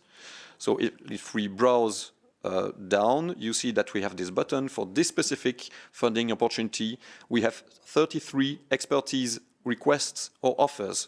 So it can be a consortium that is looking for an additional partner, or it can be one organization which is looking to join a consortium. So it's always very useful to have a look over there because you will see the partner search announcements that are really specific to the funding opportunity that you are looking for. So for example, here I clicked on a button and this is the real data that you can see on the portal where you can see whether it's an organization or a person. And if you click on one organization, we reach, just before, if you want to look for the general partner search, this is where you can find it. So you will find the same information, either persons or organizations. But in the case of organizations, if you click on one organization, you will see data which is publicly available. So you will see whether this organization already took part in some EU programs, what was their role, what did they do, what they are working in, and you can have some details about the projects that they took part in. And you can also contact the coordinators of those projects. Also, the projects and results section is something which is sometimes a bit overlooked, but if you are looking for inspiration, for example, for your own proposals or for your own projects, then you can really dig very deep into the wealth of already EU-funded projects. So you can have a look for all the different funding programs, or in the case of Horizon Europe, to focus more on the results and innovation support, which offers also very different services. You can have some support for the dissemination and exploitation activities which are offered through the Booster initiative. There are also some webinars which are available on past events on the Funding and Tenders portal if you want to know more about this. There's an IPR service, so for the intellectual property rights given by the European IP Help Desk. There's also a matchmaking platform for the beneficiaries that want to showcase their results. So it's called the Horizon Result Platform, and it's really the beneficiaries from Horizon Results Project who showcase themselves the results of their projects, so that they can try to find, for example, some investors to actually reuse the results of their projects. Already mentioned the repository of all the EU-funded research projects, which is Cordis. You can have a look at success stories. And you also have the Horizon dashboard, which provides really extensive data. And when I say extensive, I mean really extensive data, graphs and statistics about all the R&I framework programs so far. You can export, so you can filter, do some filtering, export those results if you are interested, and it really offers a lot of possibilities. I have included a few screenshots to show you where this is. So you have the projects and results for the funded projects. Here, this is a simple search engine where you can look for all the projects regardless of the funding programs. And here we have the results and innovation support where you can see different services that I just mentioned. An example of one project showcasing the results on the Horizon Results platform. And an example of the Horizon dashboard. Here, this is about the proposal, so you can see a map of the people who took part in proposals, the money funded, etc., etc. So really, you can go and have a look. It's really extensive. Finally, there's the guidance and document section, which is really the place where you should go in case you are looking for help for anything. It can be the online manual or the IT how-to, which are the two wikis which are related to the business processes or to the IT processes, depending on which one you look for. All the reference documents, all the templates that have been mentioned are available under the reference documents. You also have a wealth of FAQs with a search engine because, again, there are many items, but if you look at the search engine, you will find the results which really relate to your query. All the different help desks are also under the guidance and documents tab, and also, finally, the support videos of, in general, and some past webinars. And this brings me to the end of the presentation. So if you have any question, I'll be happy to take it via Slido. Thank you very much, Olivier, for this very interesting and useful presentation, especially on how to find partners in particular, but on the portal in general. Very useful. Thank you very much. So we are now moving to the Q&A session, and so we'll be looking at the questions that you have posted in Slido, and we'll then take them in priority order. So I will ask now to switch and to display on the screen the questions so I can see them and distribute them. So as I said, we have colleagues around here. I mean, beyond speakers, we have colleagues who are present here also to share insights on some questions.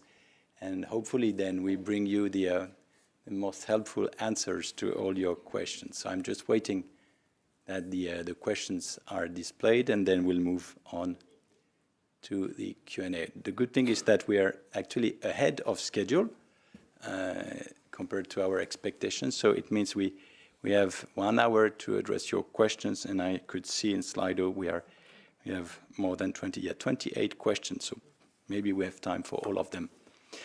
So here is the first question. Thank you, Christophe. So is it possible for an organization to participate as a partner in 2 project proposals in the same topic? Maybe I can try to answer, but then let's see if maybe from the Colco side you want to complement.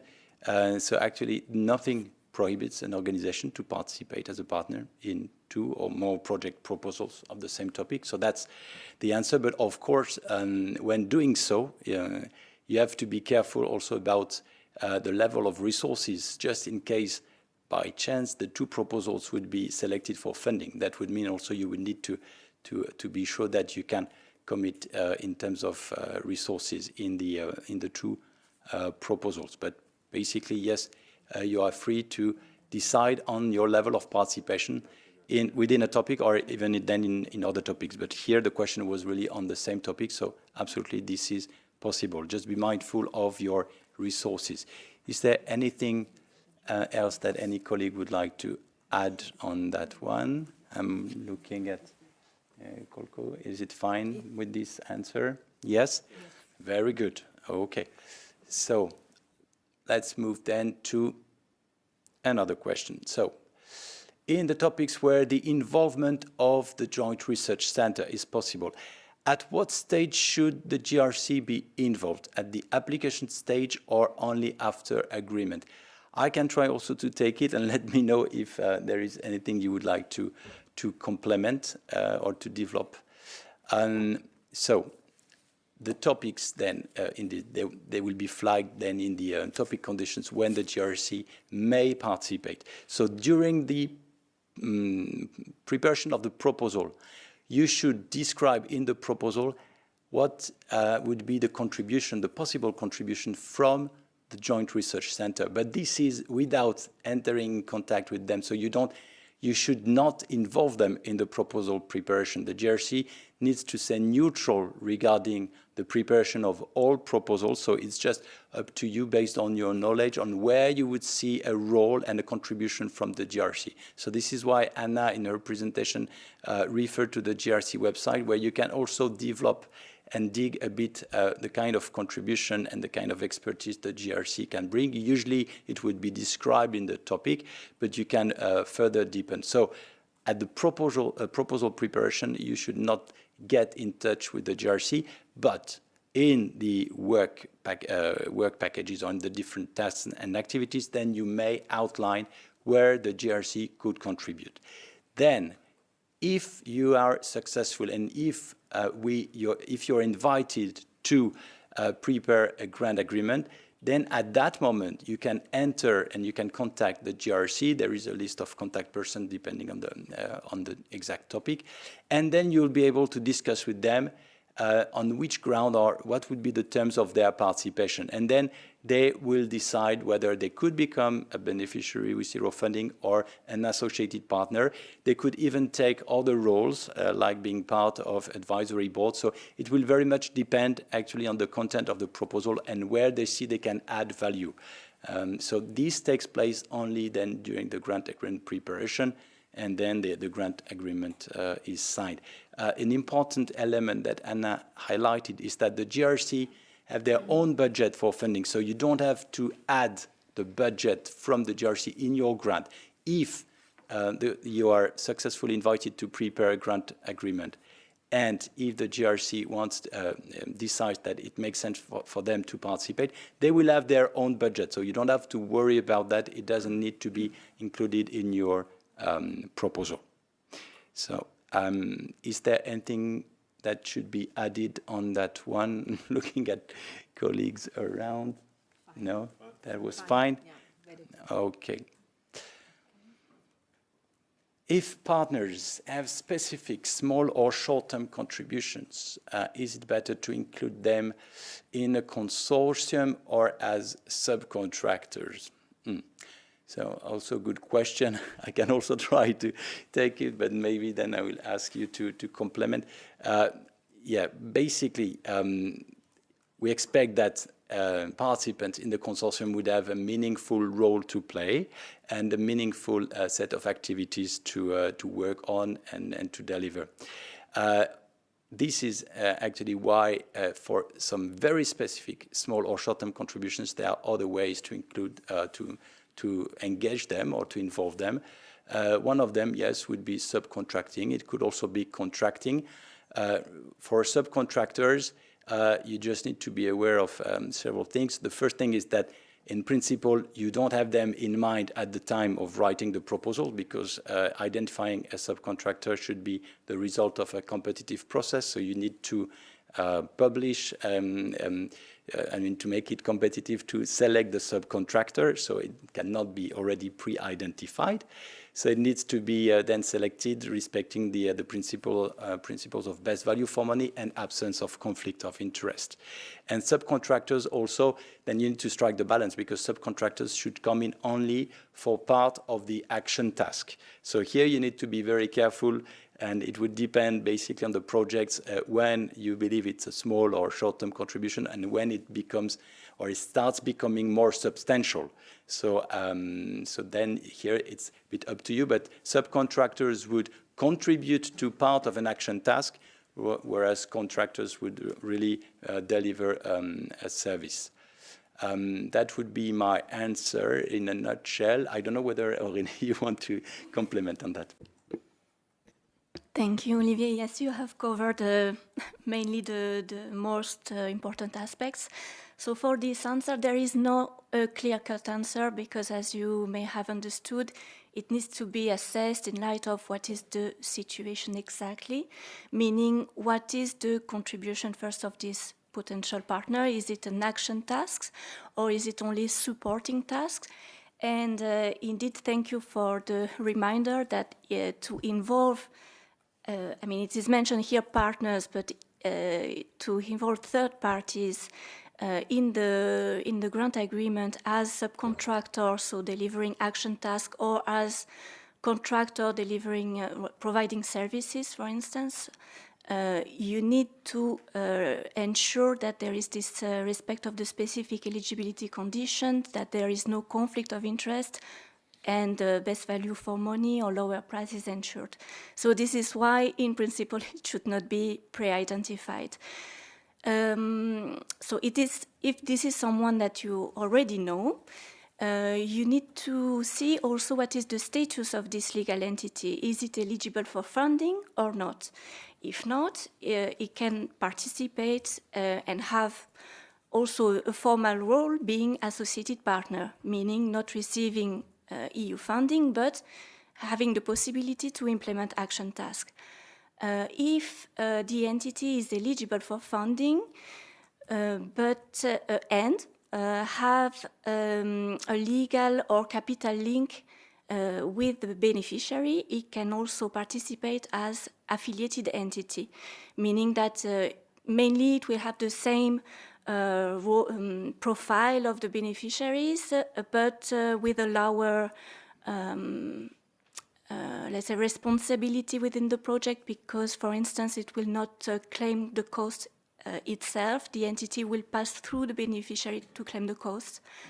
But still, it is mentioned in the grant agreement, the description of the action, and contributes to the action with an official role. So it really depends, mainly the conclusion, on the specific situation of the legal entity at stake and the role in the action task or support task.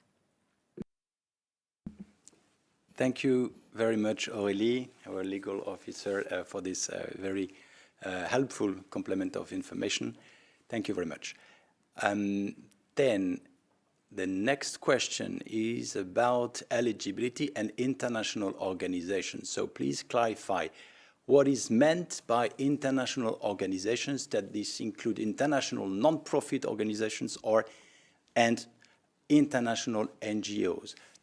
Yes? Okay, Gian Maria. Thank you, Olivier. Yes.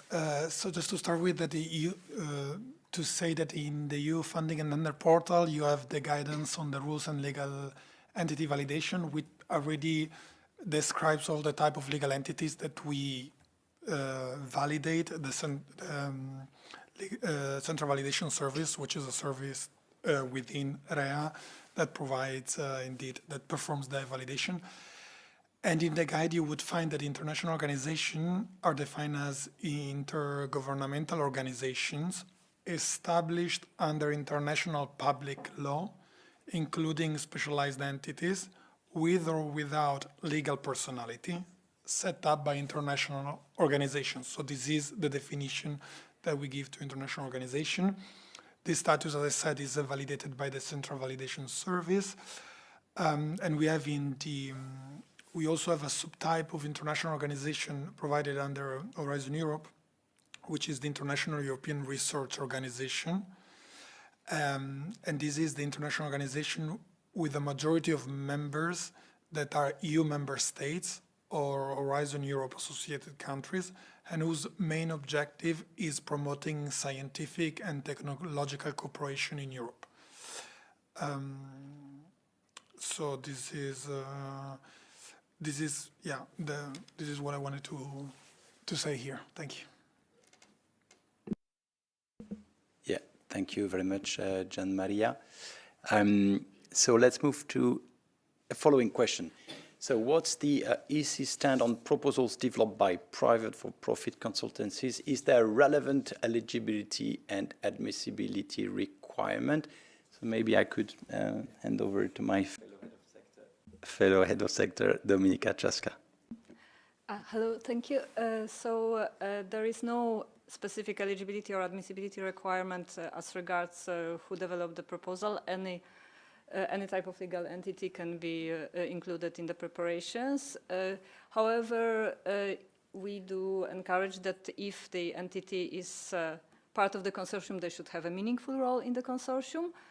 And also for the successful proposals, the costs related to preparation of the proposal will not be reimbursed. Thank you. If there's anything that you would like to complement? That's fine, thank you. Thank you very much, Nika.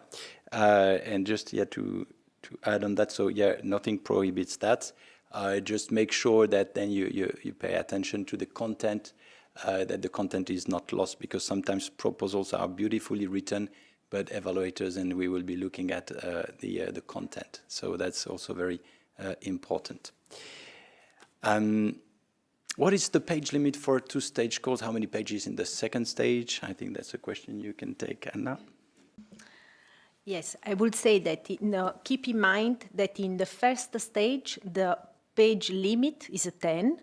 For the two-stage, so the second part, the second stage, is the same as a single stage. So please take into account the type of action. We have seen there are dedicated slides regarding a page limit. Usually, I should say 45 pages. However, if your topic is specified lump sum, it should be 50 pages as a limit. This is overall, but there are some also specificity that you should keep in mind as a single and the second stage are the same. Thank you very much, Anna. That's clear. Next question.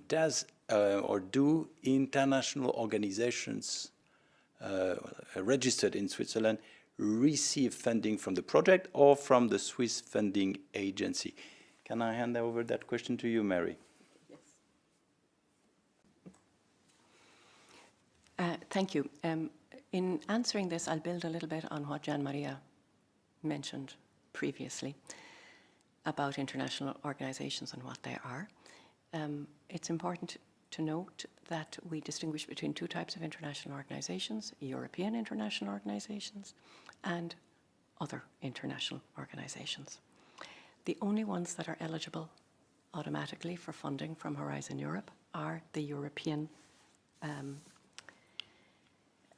international organizations, and these are automatically eligible for funding, and they're defined as international organizations, the majority of whose members are EU member states or associated countries, and whose principal objective is to promote science and technology in Europe. So this is the criterion for funding of an international organization directly through Horizon Europe, regardless of the place of establishment. Other international organizations, which are not the same as the ones I've just described, the European ones, so the other international organizations, in general, they bring their own funding to the project. But as we previously mentioned, there can be exceptions where, for example, it is considered that they bring up particular expertise or particular knowledge or some particular thing to the project that is not available elsewhere. then they can apply for exceptional funding. And occasionally you will see in a call text specifically mentioned an international organisation that is exceptionally eligible for funding in certain calls. So this, I don't know if it's the case in the Cluster 6 calls of 2025, but occasionally it can be. But as Olivier said, the most important thing you can do when applying is read the call text several times to make sure that you're clearly aware of all of the eligibility criteria. But I hope that answers the question. Thank you.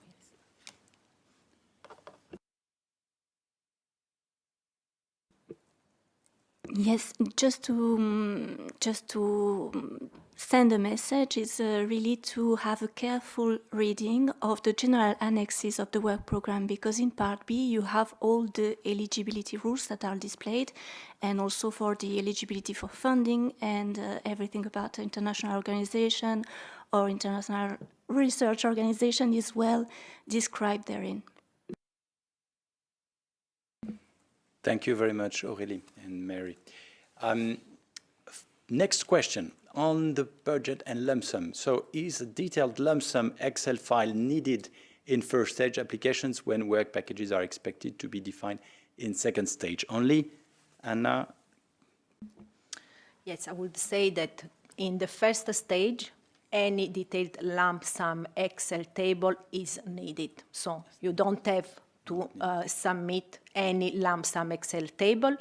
However, this will be part of your second stage submission as annexes. So, and the evaluator will assess the budget and work packages that you are expected to include in the part B. So this is not a matter to be evaluated in the first stage. Thank you. Yeah, thank you, Anna. Indeed, so first stage, the implementation is not evaluated, so there's nothing regarding the budget details. So no lump sum Excel file at first stage. And do you want to complement or add on that a bit? No? It's fine. Okay. Then, a question, so how much is the project coordinator profile weighted in the evaluation? Is it at personal level or organizational level? I lost the screen. I don't see anything here. Need to wait. That's okay. So you can see. Okay. So is it a detailed? So yeah, there's a delay. So how much is the project coordinator profile weighted in the evaluation? Is it at personal level or organization level? Is it a question you can take, Marco Recchioni, also called coordinator in another unit? Good morning, everybody. Well, in principle, the coordinator is like any other partner, only has to demonstrate the operational capacity to participate to the project. Of course, the role of coordinator is significant, and the whole consortium composition is evaluated during the evaluation of a proposal in second stage or in a single stage. I would say there is no specific rule. I used to say put yourself in the shoes of the evaluators to see that the coordinator has a prominent role, is adequate for the project, and the consortium composition is adequate for the project, and the whole proposal is coherent. Thank you. Thank you. Thank you very much. Is there anything to add from anyone?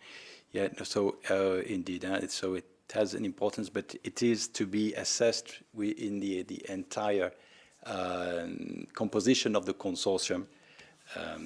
So it's only one element, and experience matters, the organization level matters, and the full composition of the consortium in relation to the proposal's objectives also matters.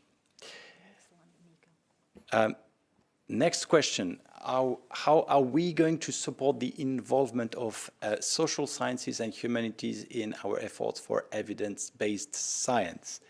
Is it a question you can take, Nika? Thank you very much. Thank you. So social sciences and humanities are part of many topics in Cluster 6 and beyond.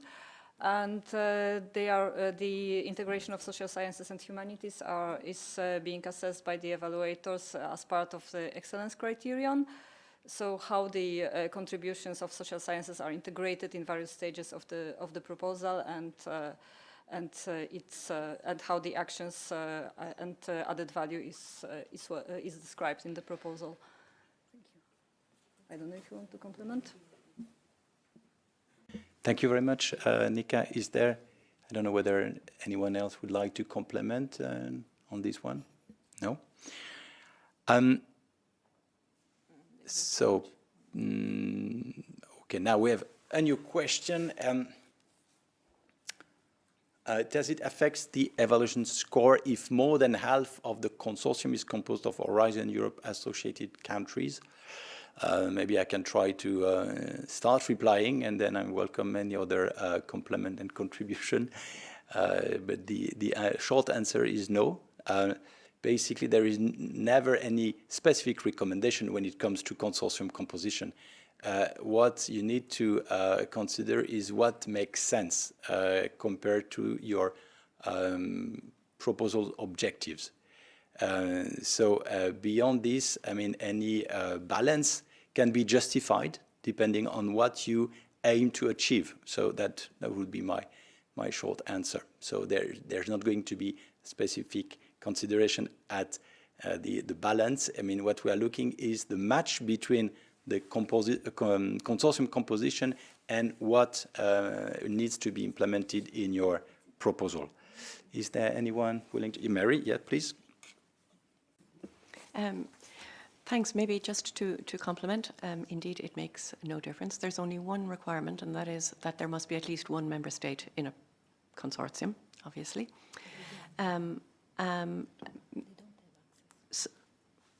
So therefore, this is one of the big advantages, of course, for countries which are associated to Horizon Europe, is that they participate, as entities from those countries participate almost exactly as if they were European Union member states. And maybe I can just add to this, to the second next question, because it's related, regarding the eligibility of the coordinator role. Are there any restrictions regarding eligibility? And no, an entity in an associated country can be a coordinator of a project in exactly the same way as an entity in an EU member state. Again, an advantage of association to Horizon Europe. Thank you. Thank you, Mary. So 2 questions in one go, but yes, so I'll give the floor now to Beatrice Plazzota from the Common Implementation Center. Thank you very much. Just to specify a bit on the last question that was addressed, indeed, associated countries can act as coordinator, but if there is a limitation on coordinators in Horizon Europe, which was not present in Horizon 2020, under Horizon Europe, the coordinator must be a beneficiary, must be eligible for funding. So non-member state and non-associated countries in principle cannot be coordinators unless in the call documents it's provided that for their specific case they can receive funding, or if they are in a position to request exceptional funding. If you believe you can receive exceptional funding as a coordinator, even if you're not strictly speaking eligible for funding, you can apply.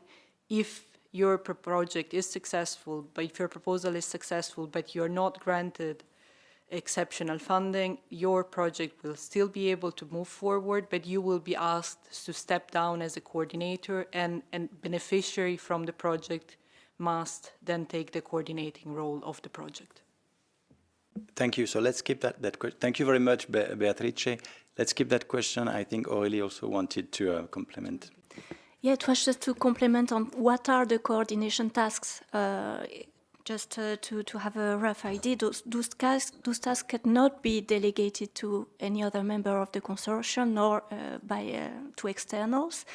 And these are mainly to, monitor that the action is implemented properly, to distribute the payment internally to the other beneficiaries, and to act as intermediary with the granting authority, therefore the REA, for all communication, but also meaning submitting the deliverables, the reports, and informing the REA whenever there is a new information about the consortium, and also, yes, about the payment distribution in case it's needed. Proofs should be submitted. So.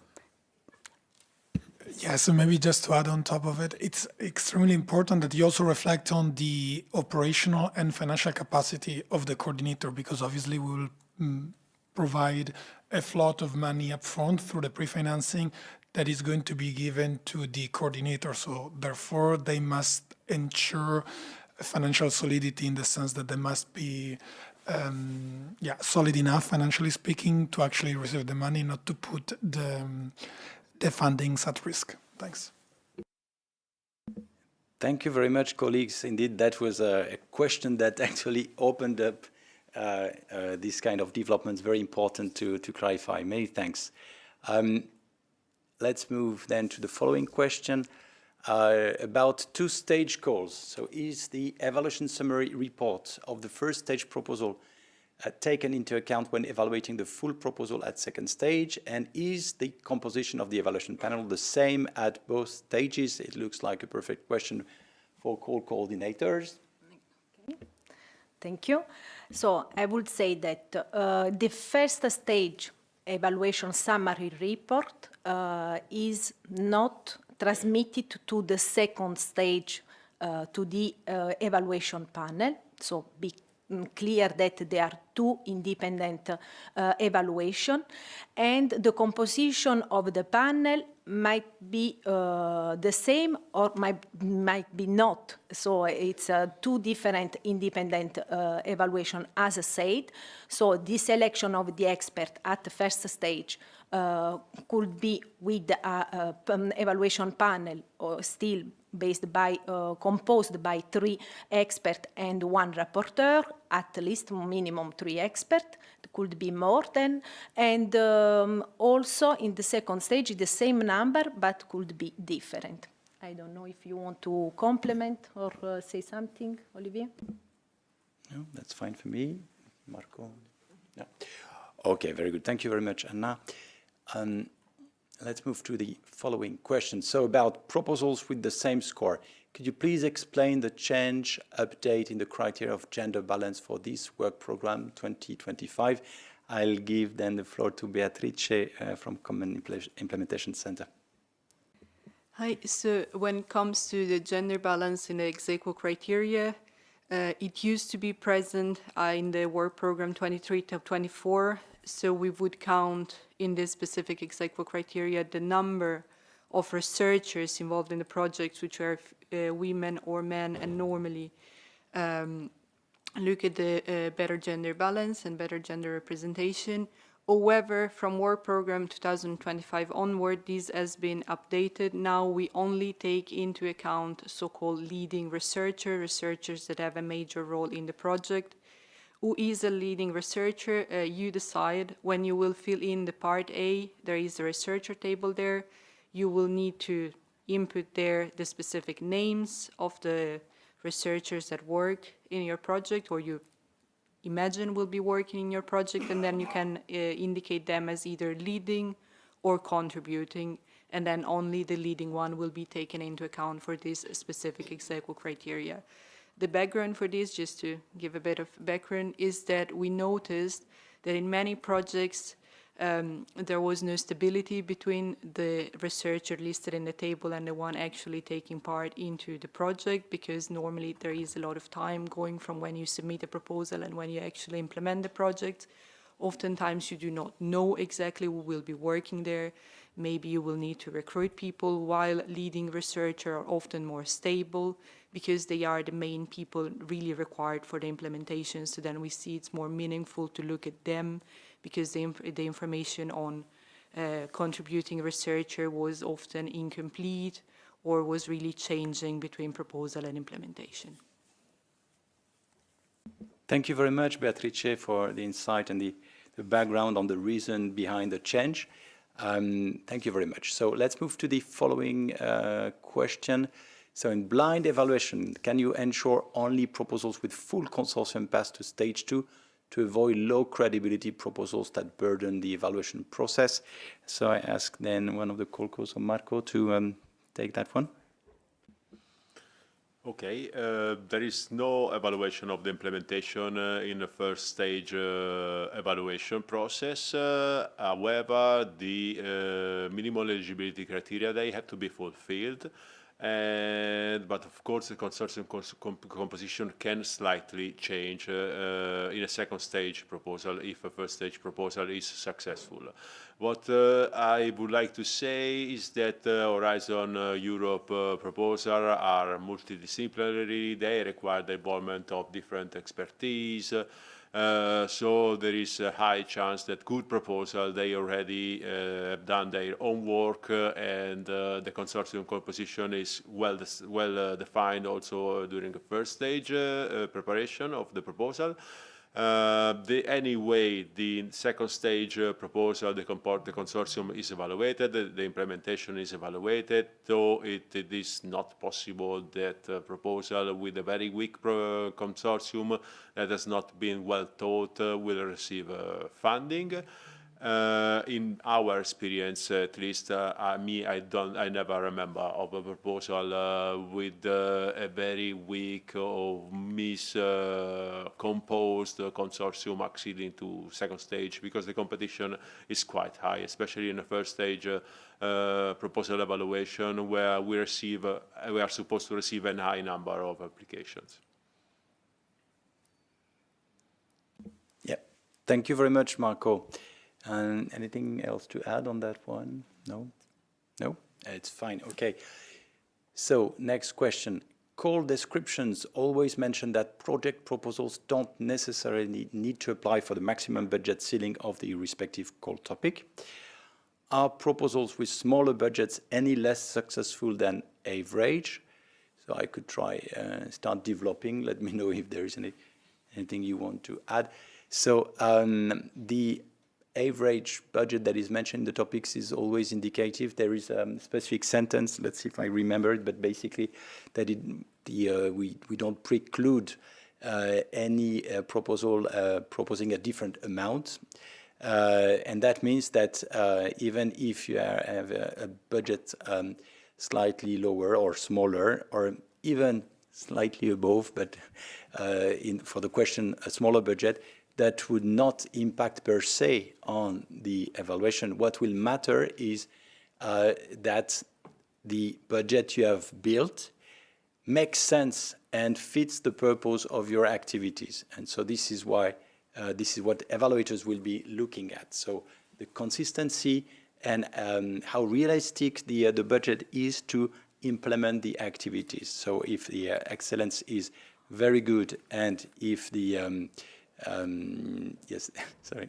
if excellence is good, if the consortium composition is perfectly matching the objectives and the budget makes sense and happens to be lower, there is no penalization for that, of course. No. So it's no. The short answer is no. They are not less successful. Is there anything else? Yeah. So Marco. Just to add that anyway, the proposals, they are evaluated against the scope of the topics, and therefore a proposal with a much smaller budget, they might have a lower ambition, and therefore this might be reflected in a lower score in the evaluation, especially perhaps in the excellence. Thank you, Marco. Indeed, yeah, that's a good point too. So let's move to the following question. Could you please speak about the chances of proposals on the reserve list? How long does it take until to find out whether a proposal from the reserve list will be funded or not? The current timeline seems extremely long and unclear. Well, at least it's clear. I could agree it's long. Nika, do you want to take that? Okay, so indeed it's quite long. Maybe just to give you a bit of a background, it takes quite some time because usually we do spend all the budget initially assigned to the call at the time of the final rank list for the main risk proposals. We usually have more excellent proposals than budget, and therefore, indeed, some good proposals land on the reserve list. And they receive funding only if there are some unsuccessful proposals during the gap, or if there are extra contributions coming from the associated countries to the budget of Horizon, which usually come quite late during the process.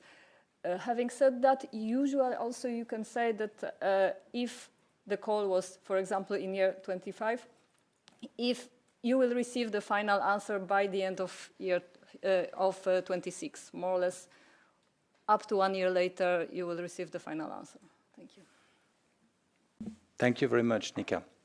Anything else to add on that one? I think it was very clear and complete. Thank you very much.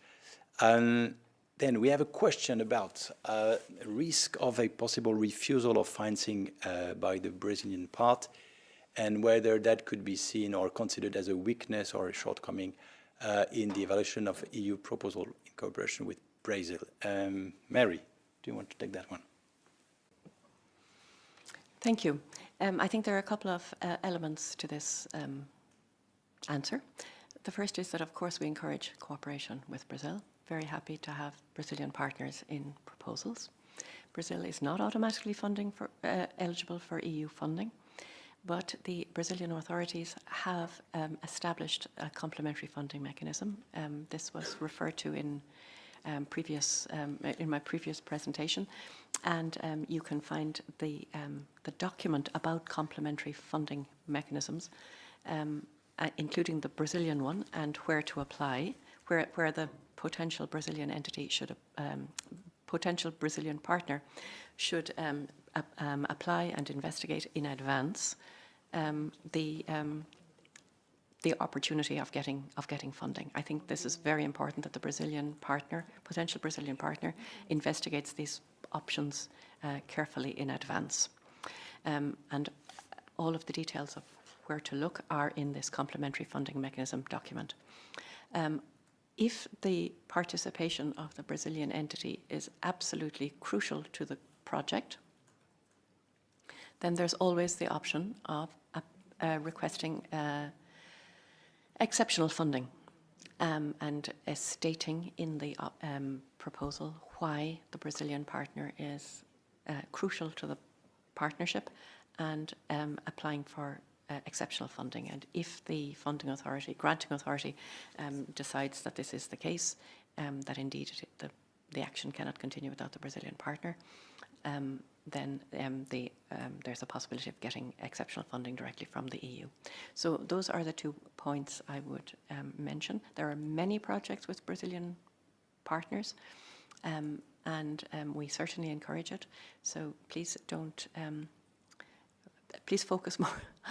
Please focus more, I would say, on what the Brazilian partner is bringing to the project. That's the most important thing to focus on, probably, and certainly investigate what the Brazilian co-funding mechanism can bring, and if that isn't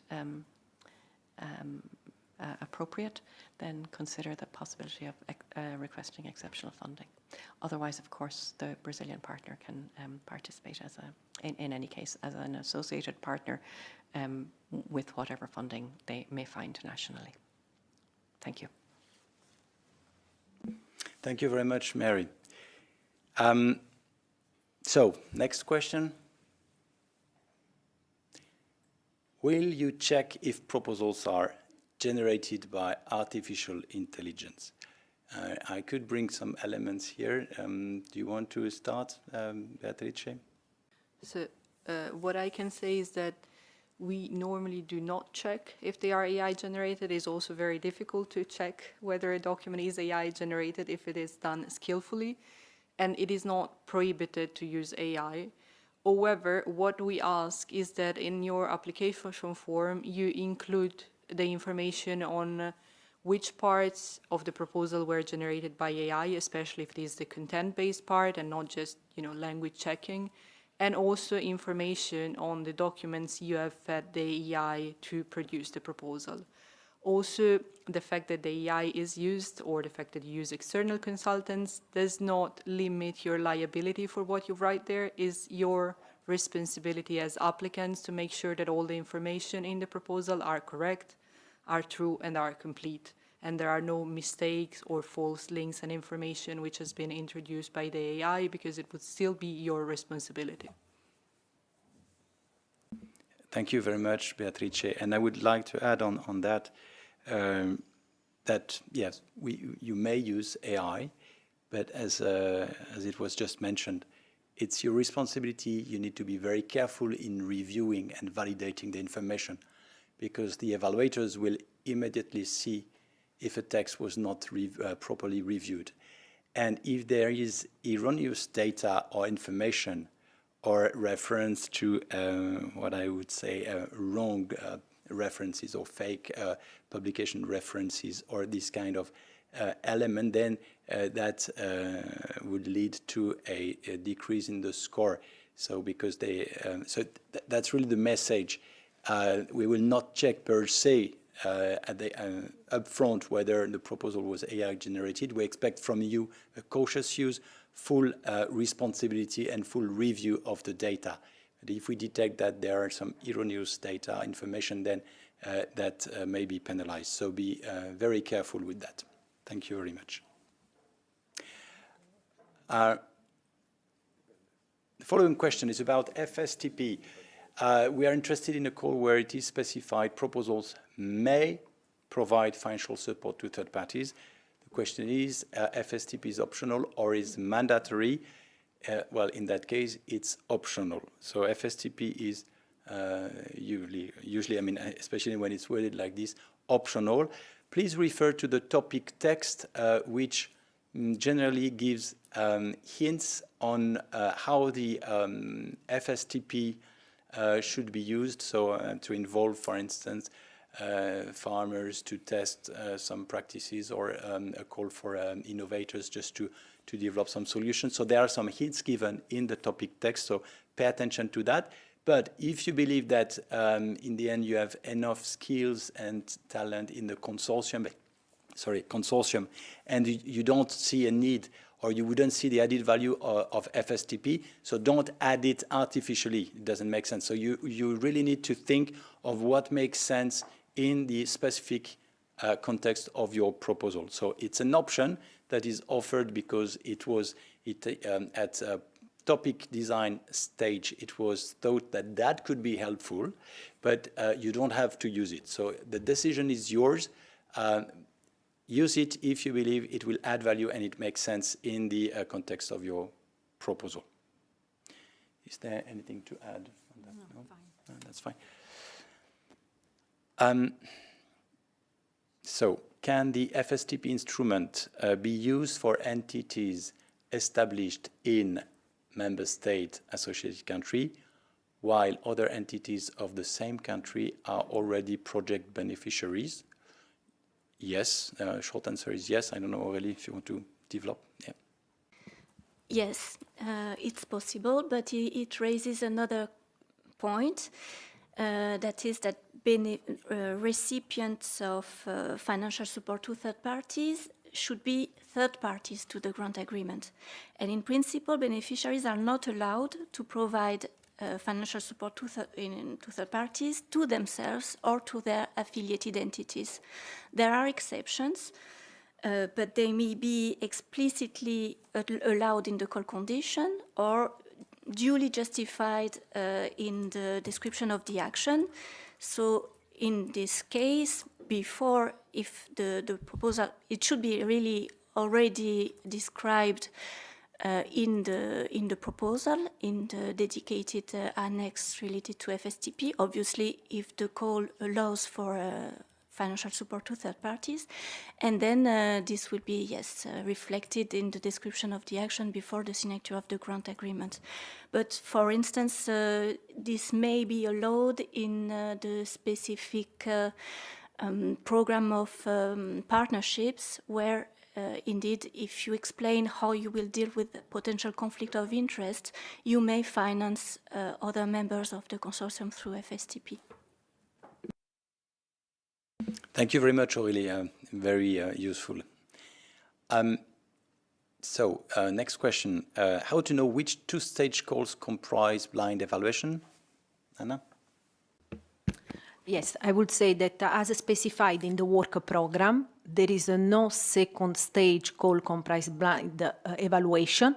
Blind evaluation is only for the first stage. So the first stage is for blind evaluation, and you have to take into account that the anonymity in the part B, because this, the first stage will be evaluated the part B, so the narrative part, the technical part. I don't know if you want to complement. Yes. The informations about which first stage calls are blind evaluation, they are just in the call conditions just before the topic text. They can be found there. Yes. Thank you. Thank you very much. Yes. So check the topic conditions. That reads like a question to Mary. Can you confirm that Canadian organizations can be funded in all Cluster 6 topics? Yes, they can.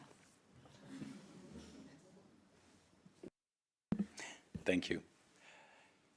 Next question. Is it advisable to define in a proposal a plan B for the activities of partners which have to be separately evaluated by their own funding organizations? I mean, I could try to, yeah, but okay, so maybe Nika, you can take. Thank you. So indeed, in case of having in the consortium entities that for which the funding is not yet certain, it is useful maybe not to define a plan B per se, but to inform about potential of mitigation measures when you prepare when you discuss the risks for the project implementation. Thank you. Yeah, thank you, Nika. So indeed, I mean, space is limited. There is a space constraint. So indeed, I think the idea is to consider that, I mean, you count on available of funding elsewhere when they have to come from their own funding organizations. But indeed, internally, as you said, in the as a part of a mitigation plan, or at least on your side, yeah, it's good you have a plan B, but it doesn't need to be described extensively in the proposal. Yeah, George. Yeah, George. I just want to complement. If you want to describe this in the proposal, the best place is to put it in, including the risk management plan, which is part of the proposal. Thank you. Thank you very much. Next question. When will the updated proposal template with the changes you mentioned, so about data management plan, become available in the FNT portal? Beatrice.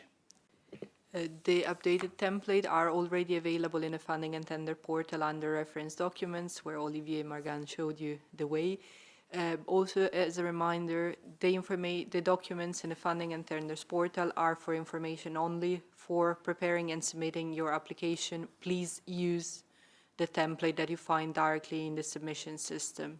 That's the only one which you should use.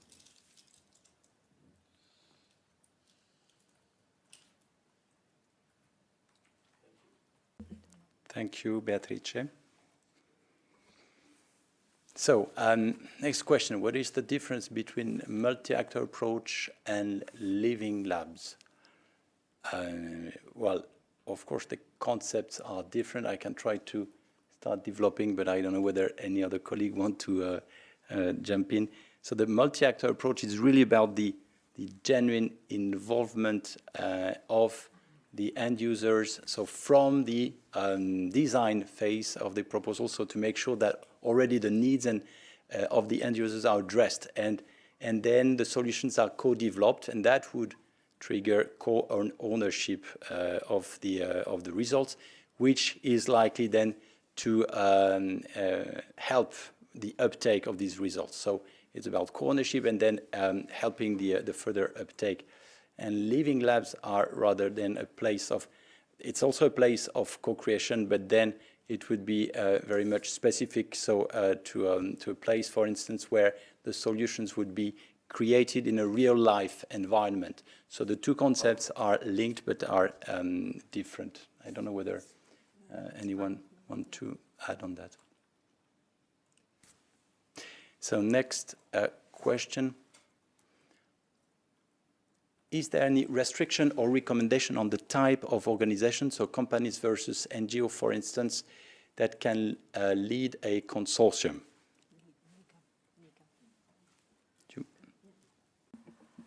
No, the short answer is no. There's no restriction or recommendation on the type of the organization that would be best placed to be a coordinator. Please consider, however, that as Gian Maria mentioned earlier, the coordinator should be financially sound, and as it was already mentioned by Beatrice, that the coordinator needs to be a beneficiary. Thank you. Yeah, thank you, Nika. Yeah, so question on lump sum. So lump sum requires to anticipate 50% of the costs until the work package, I guess, ends. This can be difficult for very small organizations. Do you have suggestions for this?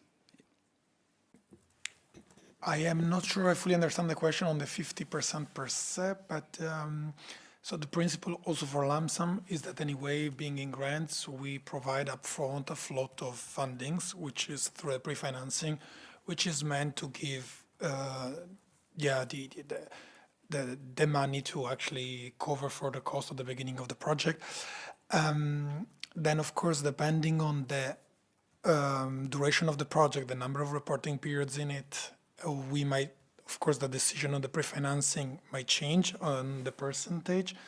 Nevertheless, it's key in lump sum to well organize the work packages, to split work packages in such a way that you have completions also happening throughout the implementation of the project, and obviously not only at the end, because if that was the case, if you have a project where work packages are only completed at the end, then of course after your pre-financing, you would only get a final payment with the reimbursement of the cost that you've incurred. Whereas if you split this through the project duration, that would be key. This, of course, you would be advised while you go through the grant agreement preparation with the project officer. And also maybe relevant here is that, of course, you then organize internally through the consortium agreement how you then redistribute the money internally. So, of course, for smaller entities that might need more funds up front, you might see then internally through the consortium agreement that you would sign among the beneficiaries. Thank you. Thank you. Let's keep that question for a moment. I think, no, okay, not that from that side. And Marco? I just wanted to compliment, and thank you for the answer. Splitting work packages is mostly relevant for long-lasting work packages that last for the whole duration of the project. But for the technical ones, I wouldn't suggest to split them artificially, because still a work package and the work plan has to be coherent with the action that is proposed. So be thoughtful about that, but also this can be adjusted, as said, during grant agreement preparation. So yeah, it is not. The financial part is not the prominent one during the building of the proposal in terms of work plan distribution of work packages.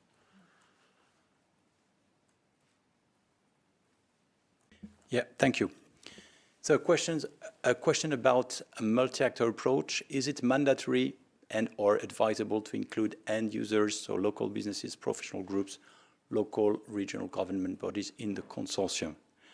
So I can start developing on that one.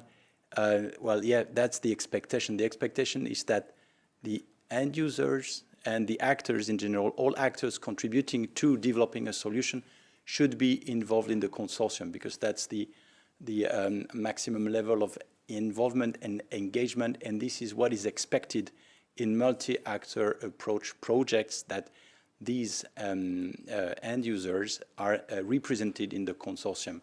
So then it will be up to you to see how you want to involve them. We said sometimes, so they can be represented by some of them.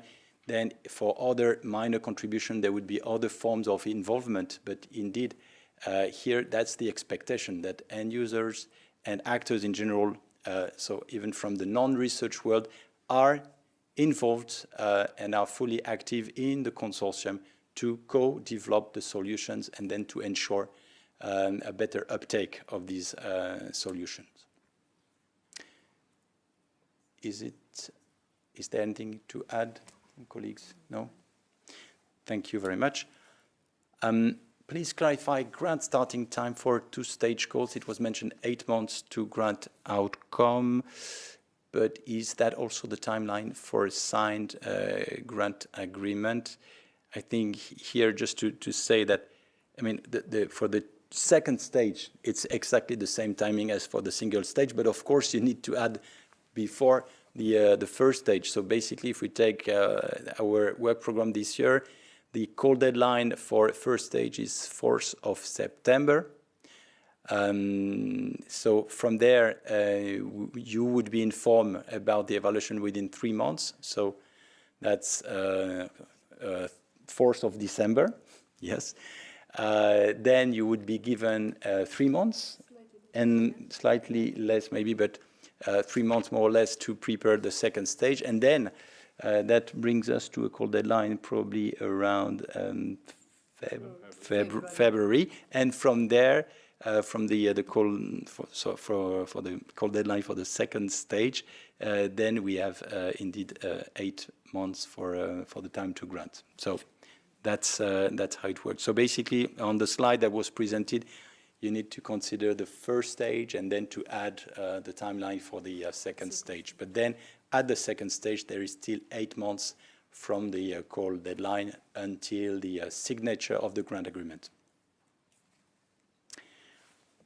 Next one, and I'm looking at the watch because we'll need to close the session in 5 minutes.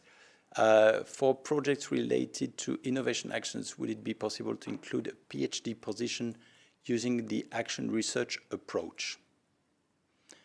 I'm not too sure what to reply. You know, the question is not fully clear. Researchers can work also in innovation actions, and so this is not impossible. PhD position, I mean, are opened by universities, not necessarily being linked to a project, but of course PhD candidates can work in projects. Huh? Yeah, thank you very much, Marco. Is there anything to add on that one already? No? Okay. Good. Then probably one of the last ones. GRC does not participate in the proposal preparation. That's correct. Is GRC budget to be included at proposal level? You don't have to. How can this budget be estimated? Well, I would say you should rather focus on what expertise or what inputs the GRC could bring to add value to your proposal, without thinking too much of the. Of course, it should be realistic. It should not be just the GRC just implementing the bulk of it, but you need to think and craft carefully where they can contribute and add value. And then the budget that can be discussed later on during the grant agreement preparation, depending on where they find that they can invest time and where they can contribute exactly to your proposal. So, so no budget to be included at proposal level, as far as I understand. But is there anything that colleagues would like to complement on that? No? Just to complement that, GRC is coming in the project as an associated partner with most probably as with their own budget or as advisory board. So that's why, as Olivier said, you don't need now at the proposal stage to foresee the budget estimation for the GRC collaboration.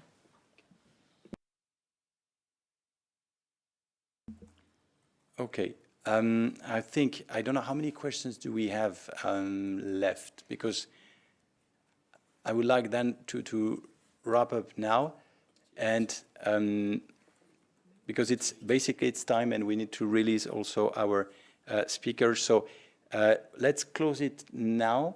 I think I had maybe one last slide with one last message before then closing the session. So if we can come back, yes, to the slides. Thank you very much. Conclusion. I just wanted to highlight something also because you participate and you are following this session probably as a prospective applicant. But of course, you also hold skills and expertise in your own respective domains.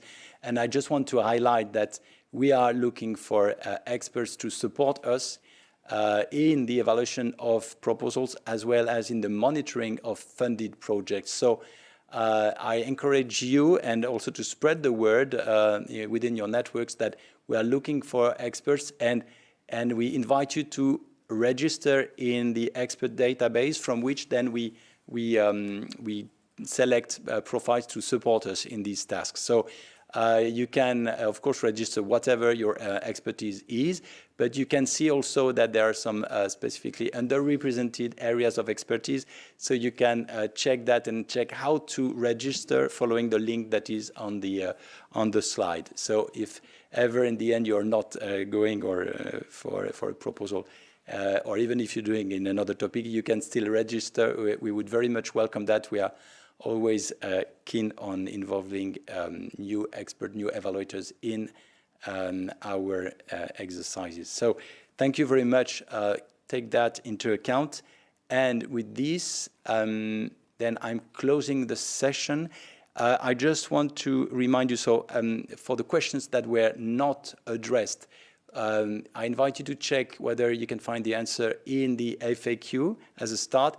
If you don't find it, or then in parallel, you can also send your question to the Research Enquiry Service, and then you'll get a bilateral reply. And of course, you can always contact the national contact points, who are always eager to help you to clarify anything that needs to be clarified and to support you in your application process. So with this, I wish you really all the best in your proposal preparation. I hope the session was useful. I would like to thank all speakers for their availability and for their insights, all colleagues who contributed to support addressing your questions. And stay tuned. The next sessions will start then at 2 p.m., one on biodiversity and the other one on farm to fork. Thank you very much, everyone, and all the best to prospective applicants.